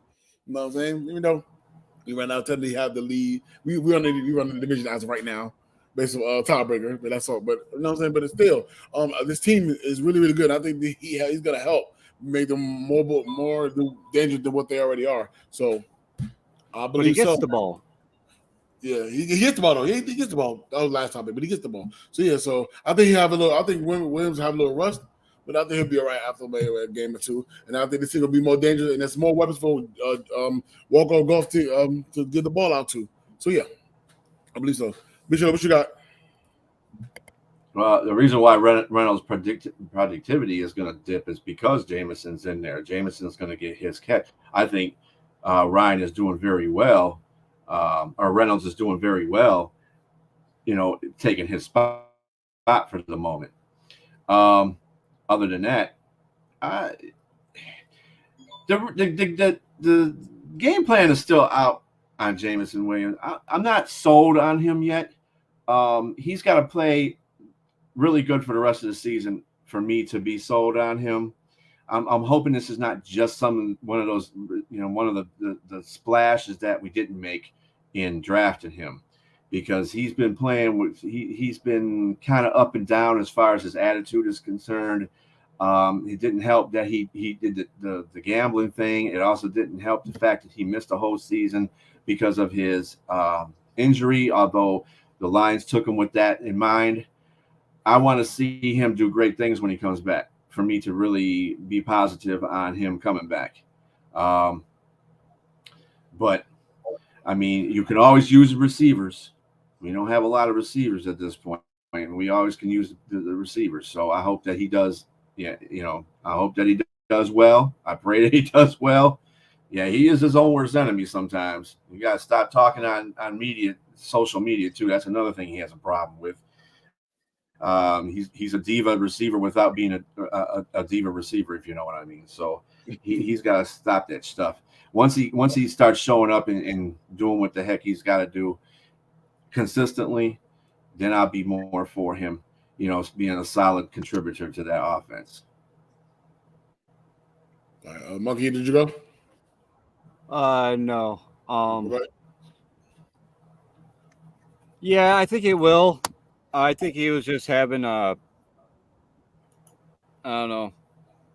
bad going, because he started off pretty well last year. I don't think it could hurt him any. I guess that's the way I'll put it. Mm-hmm. I put that question back up there. I saw a question from one of the comments. I think it was This one? he said, John, how long would it take for him to get the swing? Maybe it could be a game or two, maybe. Or he might come out blazing. Who knows? Well, we'll have to wait, find out next week. But you got to remember, because of the suspension, he wasn't allowed to practice or do anything at the facility. He wasn't allowed to get medical treatment, practice, or nothing. And the Lions were really trying to, question the NFL's policy for that, because it said that's kind of not fair. He can't play a game. We understand that. He's suspended for playing games, but he can't come and get, worked on, come in there and do any practice or anything like that. Come on, man. That's kind of messed up. So he wasn't able to do any of that. Now he's able to do that. In fact, I think he just came in this week to start practice, and he will be playing next week against Carolina. So like I said, we'll see how it does. But you never know. He's a talent. He's got fast. He's got them fast. But I just got to see it. But personally, I got to see it. So. Yeah, that suspension was bullshit. Yeah. Sure was. All right, y'all, let's get into our next topic of the day. Oh, yeah, I know.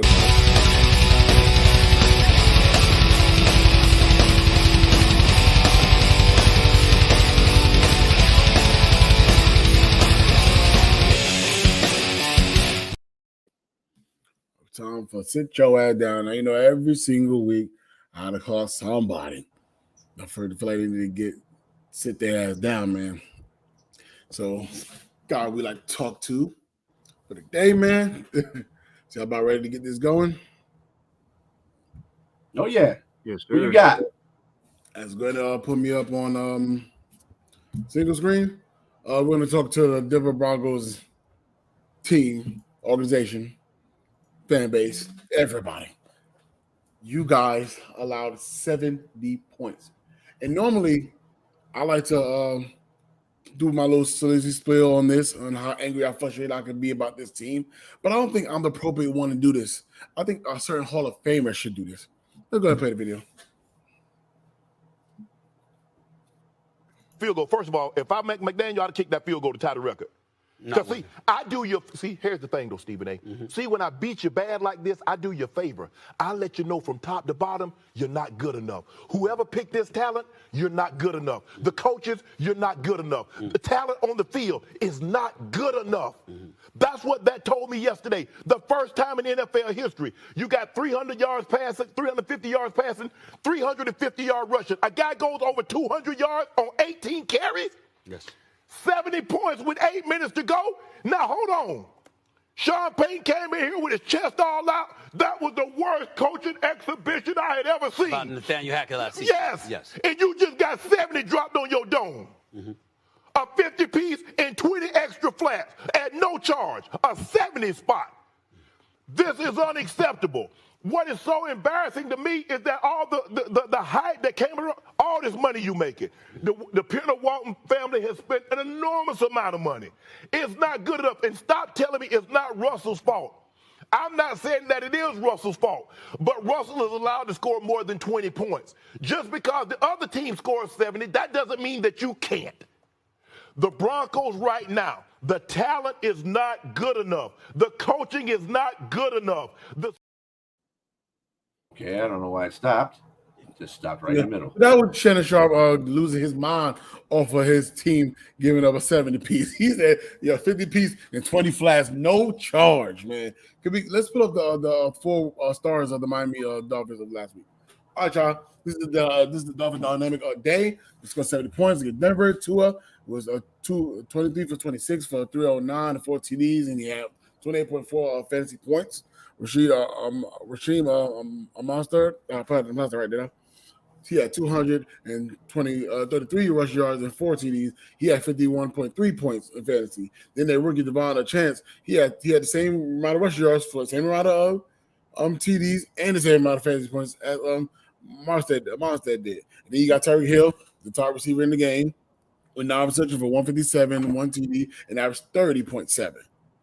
You let all this happen to y'all out of these 4 guys, man. One of them is a rookie. You let this happen to you, man. This is just sad. Let's put up the next picture, y'all. These are the most points scored in one game. Obviously, number 1, Chicago against the Redskins. He had 73-0 in December 8th in 1940. You have the Redskins. They wound up doing it to somebody else after they've been done to them a couple of years later. More than a couple of years, but you get the point. They had 72-41. You had the Rams. They did a 70-piece in October 22nd. 1950. How long ago this was? And then your latest was obviously the Dolphins doing it just last week, man. It's bad. And now all this has happened. You still have your chest. You think you knew what you were doing. We got high hopes for you. And they ask you a question about this game. And this is what he says. Let's put it on.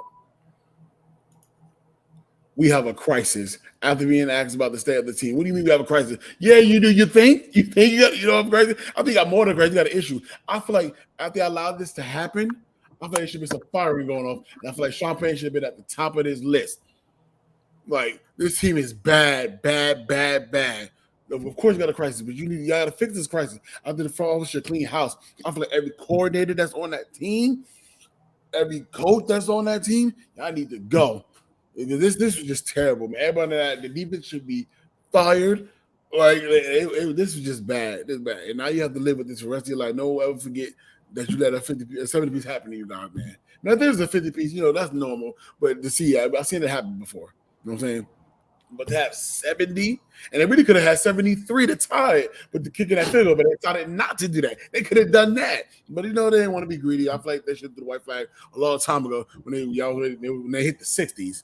But instead, they signed out to get the field goal and just nailed the ball, let the game in, just like that, man. But I feel like I really got nothing much to say. I think Shannon Sharp did all the talking for me, so I'm gonna let B sure to finish it off. Tell them what they need to do.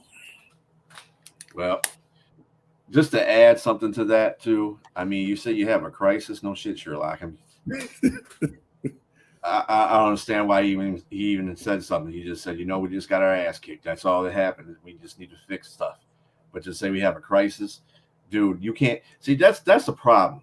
I don't like when people use their words in the wrong way. When you say you have a crisis, that just deflates your whole team. So if they lose to Chicago, that's the reason why, because he said that we have a crisis. That deflated the whole team. What you need to do is get in there. You shouldn't say nothing to the reporters, but we got our ass kicked. Kind of the same thing that LaFleur said about the Lions. We got our ass kicked. That's all there is. You just got a whole old-fashioned ass whooping. And then you go in there and you tell your troops, hey, we got to come back and get this 70 burger out, this taste out of our mouth. And go back and beat the hell out of Chicago. We'll be fine from that point on. No, you got to go out to the media and say, we have a crisis. You're a dumbass. But anyway. Also, Shannon Sharp, I'm sorry about that video. I know why I cut off in the middle there, but he also said that he's a Denver Bronco. Remember that. He's Denver Bronco, a Hall of Famer. He was pissed off at his team for giving up 70 points. He said he should fire everybody because you don't have a coach and you don't have a talent. You don't have anything if you get 70 points dropped on you. So he was rightly angry with that whole situation, and I understand because that was his team at one point. He played for the Denver Broncos. So, and he's a Hall of Famer. He don't want to see that shit. That never happened to him when he was playing. So, yeah. When you see that drop that on your team, you'd be like, oh. And you played for him, it's a whole different situation. But I understand his pain. But Denver, I'm gonna tell you something, bro. Y'all, this is 2023. You shouldn't have any of these problems. Yes, I know offense is the stuff, and they're dumbing down the defense. But giving up 70 points in this day and age, you need to sit your ass down for that stuff. No, should never happen. Never, ever, ever, ever. Ever happen. Ever. My monkey. Yeah. Be sure you got somebody needs to dad down this week. No, if I had to go with anybody, it'd be Green Bay again. And the fans need to sit their ass down, get over it. They lost 4 in a row to the Lions. I'm sorry. It happens. It's turn of a new century. So anyway. But no, I'm good with that. You got somebody needs to dad down this week? I can't think of anybody at the moment. All right. We'll keep it up here. So let's get right into our zone coverage players of the week. All right.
All right, y'all. Those were the zone coverage players of the week.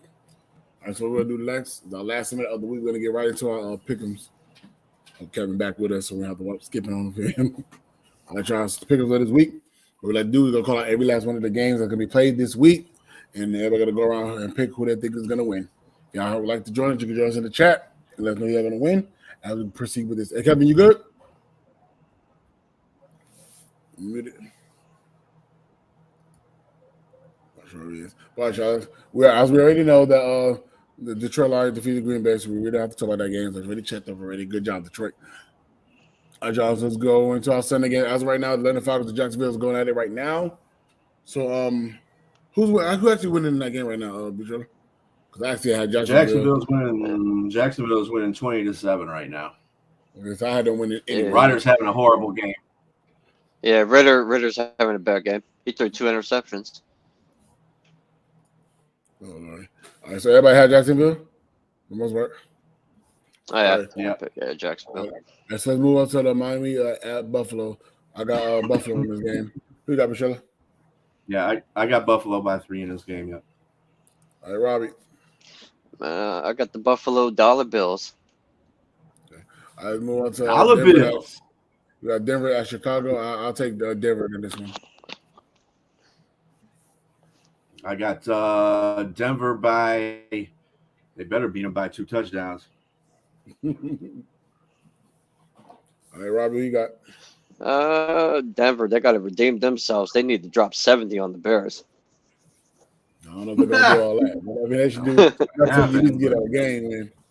That's what I would at least say. All right, let's move on to Baltimore at Cleveland. We just found that John Watson is not playing this game. And I really want Cleveland to win this game. I really, really do, actually. But now that he's not playing, I'm a little in question on that one. So I'm going to go with Baltimore in this one. Kevin, you there? Yeah, I'm here. Let's go at Cleveland and Baltimore. Who you got? Cleveland and Baltimore. I think I'm going to take the Ravens. All right, I'm going to go back up for you for 2 more because you missed those 2. We got Denver at Chicago. Who you got? I'm going to take Chicago. All right, you got Miami at Buffalo. I know who you got. You already know. All right. It's Buffalo, baby. All right, be sure Baltimore at Cleveland. Who you got? I got Cleveland. Baltimore. Lamar Jackson does not do good against Cleveland's defense. Never has. So I got Cleveland at home. All right, Robbie. I actually picked Cleveland in my pick'em, so I'm going with Cleveland. All right, I'm gonna have to go with Baltimore here just because. All right, B. But all right, y'all. Let's go move on to our next games. We got Cincinnati at Tennessee. This is 2 shady teams as of right now. And Henry failed me last week on pickers when I caught that beat down by Kevin. So I'm gonna have to go Cincy this time. I think Cincy probably gets this. They continue their winning streak. It's not a winning streak actually, but Bishop, who you got? Yeah, I got Cincy in this one. All right, Kevin. Yeah, I'm going to have to go with Cincinnati. I'm going to go with the better quarterback in this matchup, even if he is not at 100%.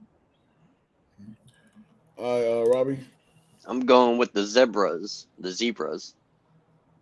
Bengals. All right, we're gonna move on to the Rams, the Colts. I think Anthony Richardson is back for this game. I think he is. So I wonder how they'll do in this game. I wonder. But I'm gonna go with the Rams here. I'm gonna go with the Rams. Be sure. Yeah, Notre Boom is back at left tackle. That's where they were having the problems against Cincinnati last week. They were just rushing everybody from that end. They had that rookie starting at the left tackle. So I'm going with the Rams. Stafford. Also, in that Tennessee game, what's his face is not playing a wide receiver. He's not playing the rookie wide receiver. Well, he's not really a rookie now. He's second year, but he's not playing. Yep, he's not playing. Okay. Yep. And anyway, yeah, Rams over Indianapolis. Yeah. Okay. All right, we're gonna move into Tampa. Kevin, what you got? Okay, sorry, Kevin. Yeah, I'm going to take the Colts. All right, Robbie, who you got? Rams. All right, we're gonna move on to Tampa Bay at Saints. I'm gonna go with the Saints here. I think they roll. I think Alvin Kamara coming back. I think they should win this game at home. Be sure, who you got? Derek Carr is going to be playing.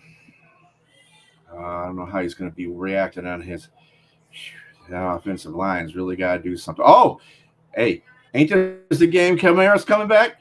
Yeah, this is. New Orleans. By far New Orleans in this one. All right, Monkey. I'm going with Tampa. All right, Robbie. Tampon Bay. All right, then we got Washington. We got Washington at Philadelphia. I'm gonna go with Philadelphia because they robbed them in this game. Be sure. I'm going with Philadelphia. All right, Kevin. Washington for the upset. No, I'm playing. Oh wow. It's Philly all day, every day on that game. All right, Robbie. I'm going with the Philadelphia Bulldogs. He was funny with these names. I'll tell you that one. All right, we got Minnesota at Carolina. Minnesota should win this game. If they lose this game, we have a problem. We send it 0-3 right now. They play one of the worst teams in the NFL. So they should win this game. I think Jefferson have a big day. I'll be surprised if you have a 200 receiver yard, in this game. Because they got nobody to top this man. No going over there. So I think they should rout this team today. They should. With their first dub of the season. Be sure.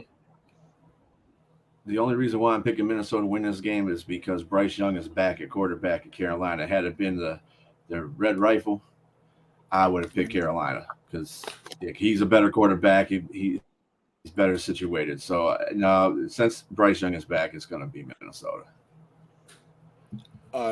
Kevin. I'm gonna go with Minnesota, even though I like Carolina's odds in this game, but I think Minnesota is just too much for Carolina at this present moment. Better quarterback. Bad. I don't know why you did that. Have you seen Najee Harris is late? Bad.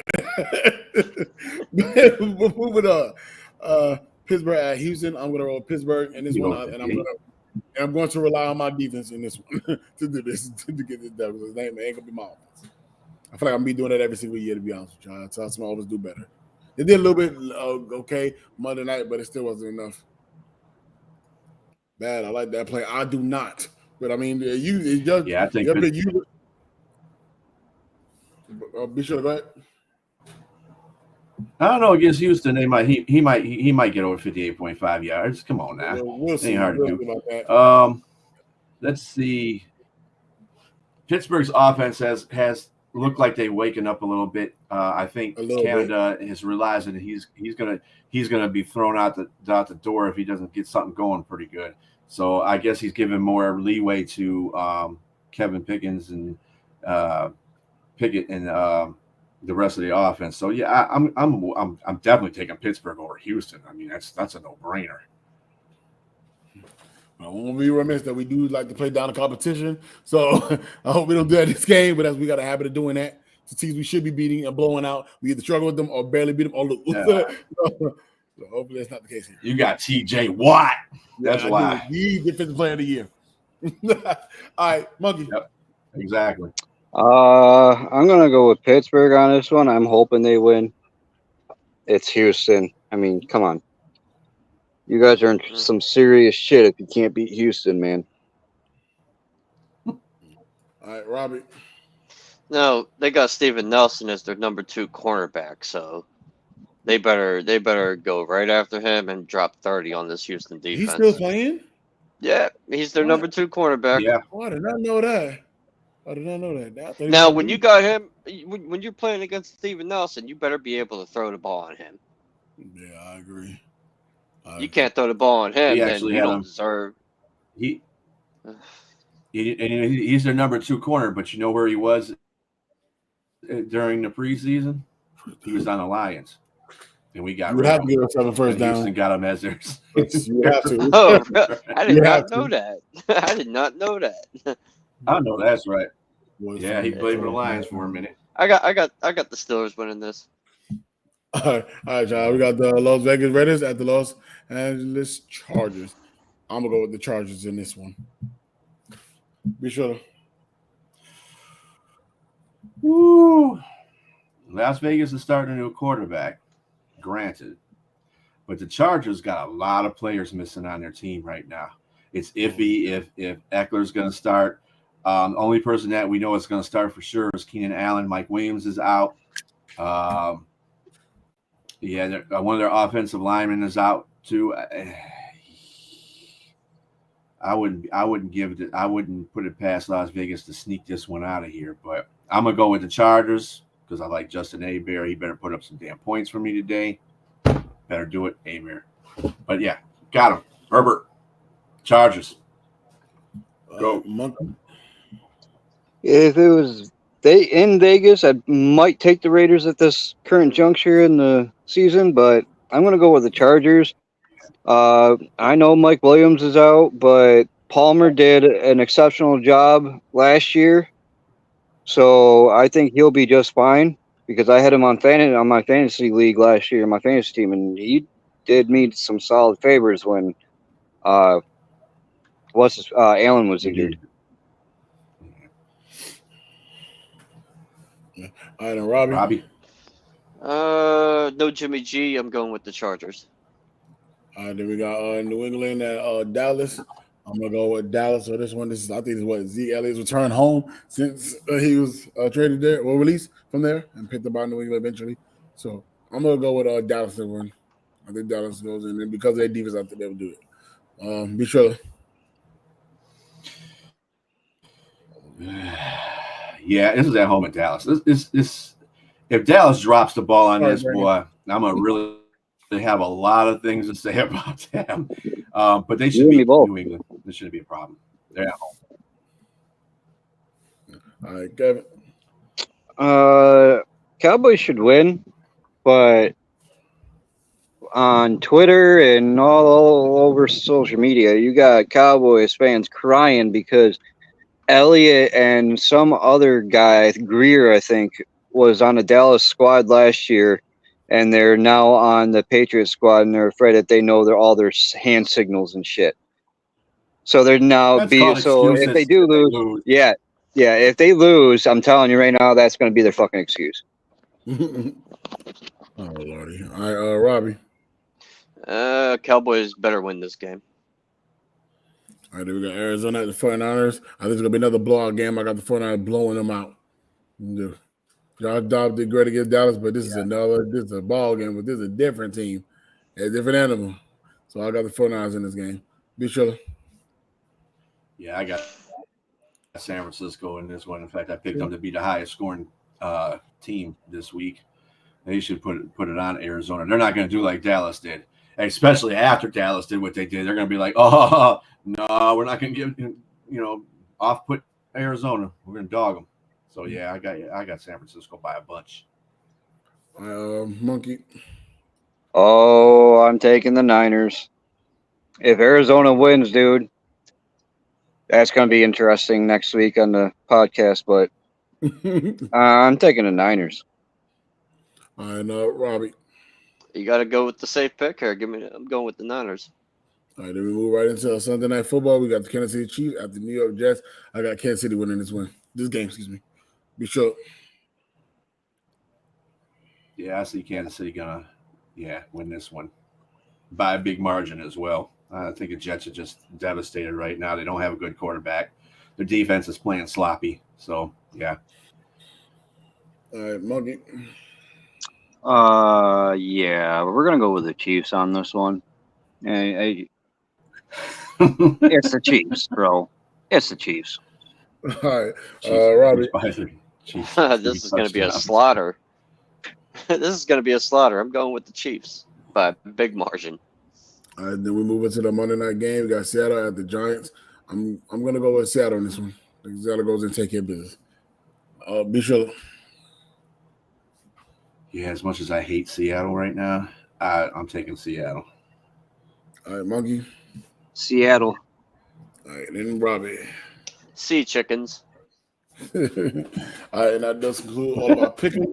But we have good luck on their picking sheets, the one that actually are doing those. And this does conclude the end of our show. I'd like to thank everybody that was in the chat today. You guys was great, man. For that share, the comment, smash them emoji buttons. We do appreciate that so much. That's how it helps us grow.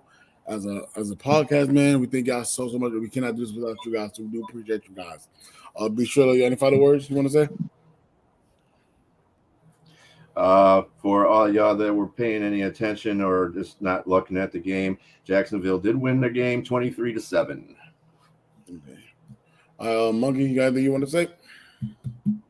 Good luck to y'all today with your football games, and go Bills.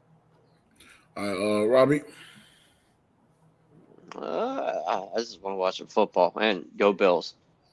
Yeah. And Steelers. Squish the fish. That's right. All right, thank you so Squish much. the fish. Everybody drop. And if we lose, fuck Matt Canada. Everybody drop. Already blaming him. He ain't done it yet. Get up out of here. Yeah. Thank y'all, man. Thank y'all so much. All right, y'all. Thank you very much for tuning in today, man. We do appreciate y'all. But before we give out a final thought, I do want to announce next week we do have our very first guest of our new season. Let's go get the flyer pulled up real quick, so we can talk about that real quick. Next week, I want everybody to be here. Tell a friend to tell a friend to tell a friend to tell a friend. Next week, Sunday at 10 a.m. in the morning, Sunday morning. We're gonna have our special guest. Give me a second podcast. Let's get the ticket out of the way. His name's Robert Lee Edwards Jr. He's the co-host of his show, Give Me a Second podcast. You can find him on all social media platforms, as well as you can find us. He will be our special guest on our show, man. It is a show y'all do not want to miss. So I want y'all all to grab a seat, man. I want everybody to actually get the flyer. The flyer actually is on our group page as of right now, showing on the screen as of right now as well. Share it. Share it. Tag somebody and even make it as a reel. I'm asking everybody to share this flyer out because next week is going to be a crazy, crazy show. He's really excited. We really excited, man. It's going to be a great show. Some of y'all do not want to miss. So tell a friend, tell a friend, tell a friend to be here next week, Sunday, 10 a.m. All right, we're live on Facebook and on YouTube, man. I bet you guys is Robert Lee Edwards Jr. He's the owner of the Give Me a Second podcast. We'll be talking to him by his podcast and also topics within the sport entertainment to be called the NFL. So please be here next week, y'all. Do you not want to miss it? I promise you that. We'll be promoting it all week long. All my family members, we promoting it all week long because this is gonna be a big event for us. And some of y'all do not want to miss it. We're very, very excited for this show. So that's all I got for that one. So let's go get right into our final thought. And let's get up out of here. All right, y'all. The capacity to learn is a gift. The ability to learn is a skill. The willingness to learn is a choice. And that is your final thought for this week. I'm the big dog. That was Be Sure. That was Monkey. That was Kevin. We out here, man. Let's get out of here. Everybody have a good luck on all their games.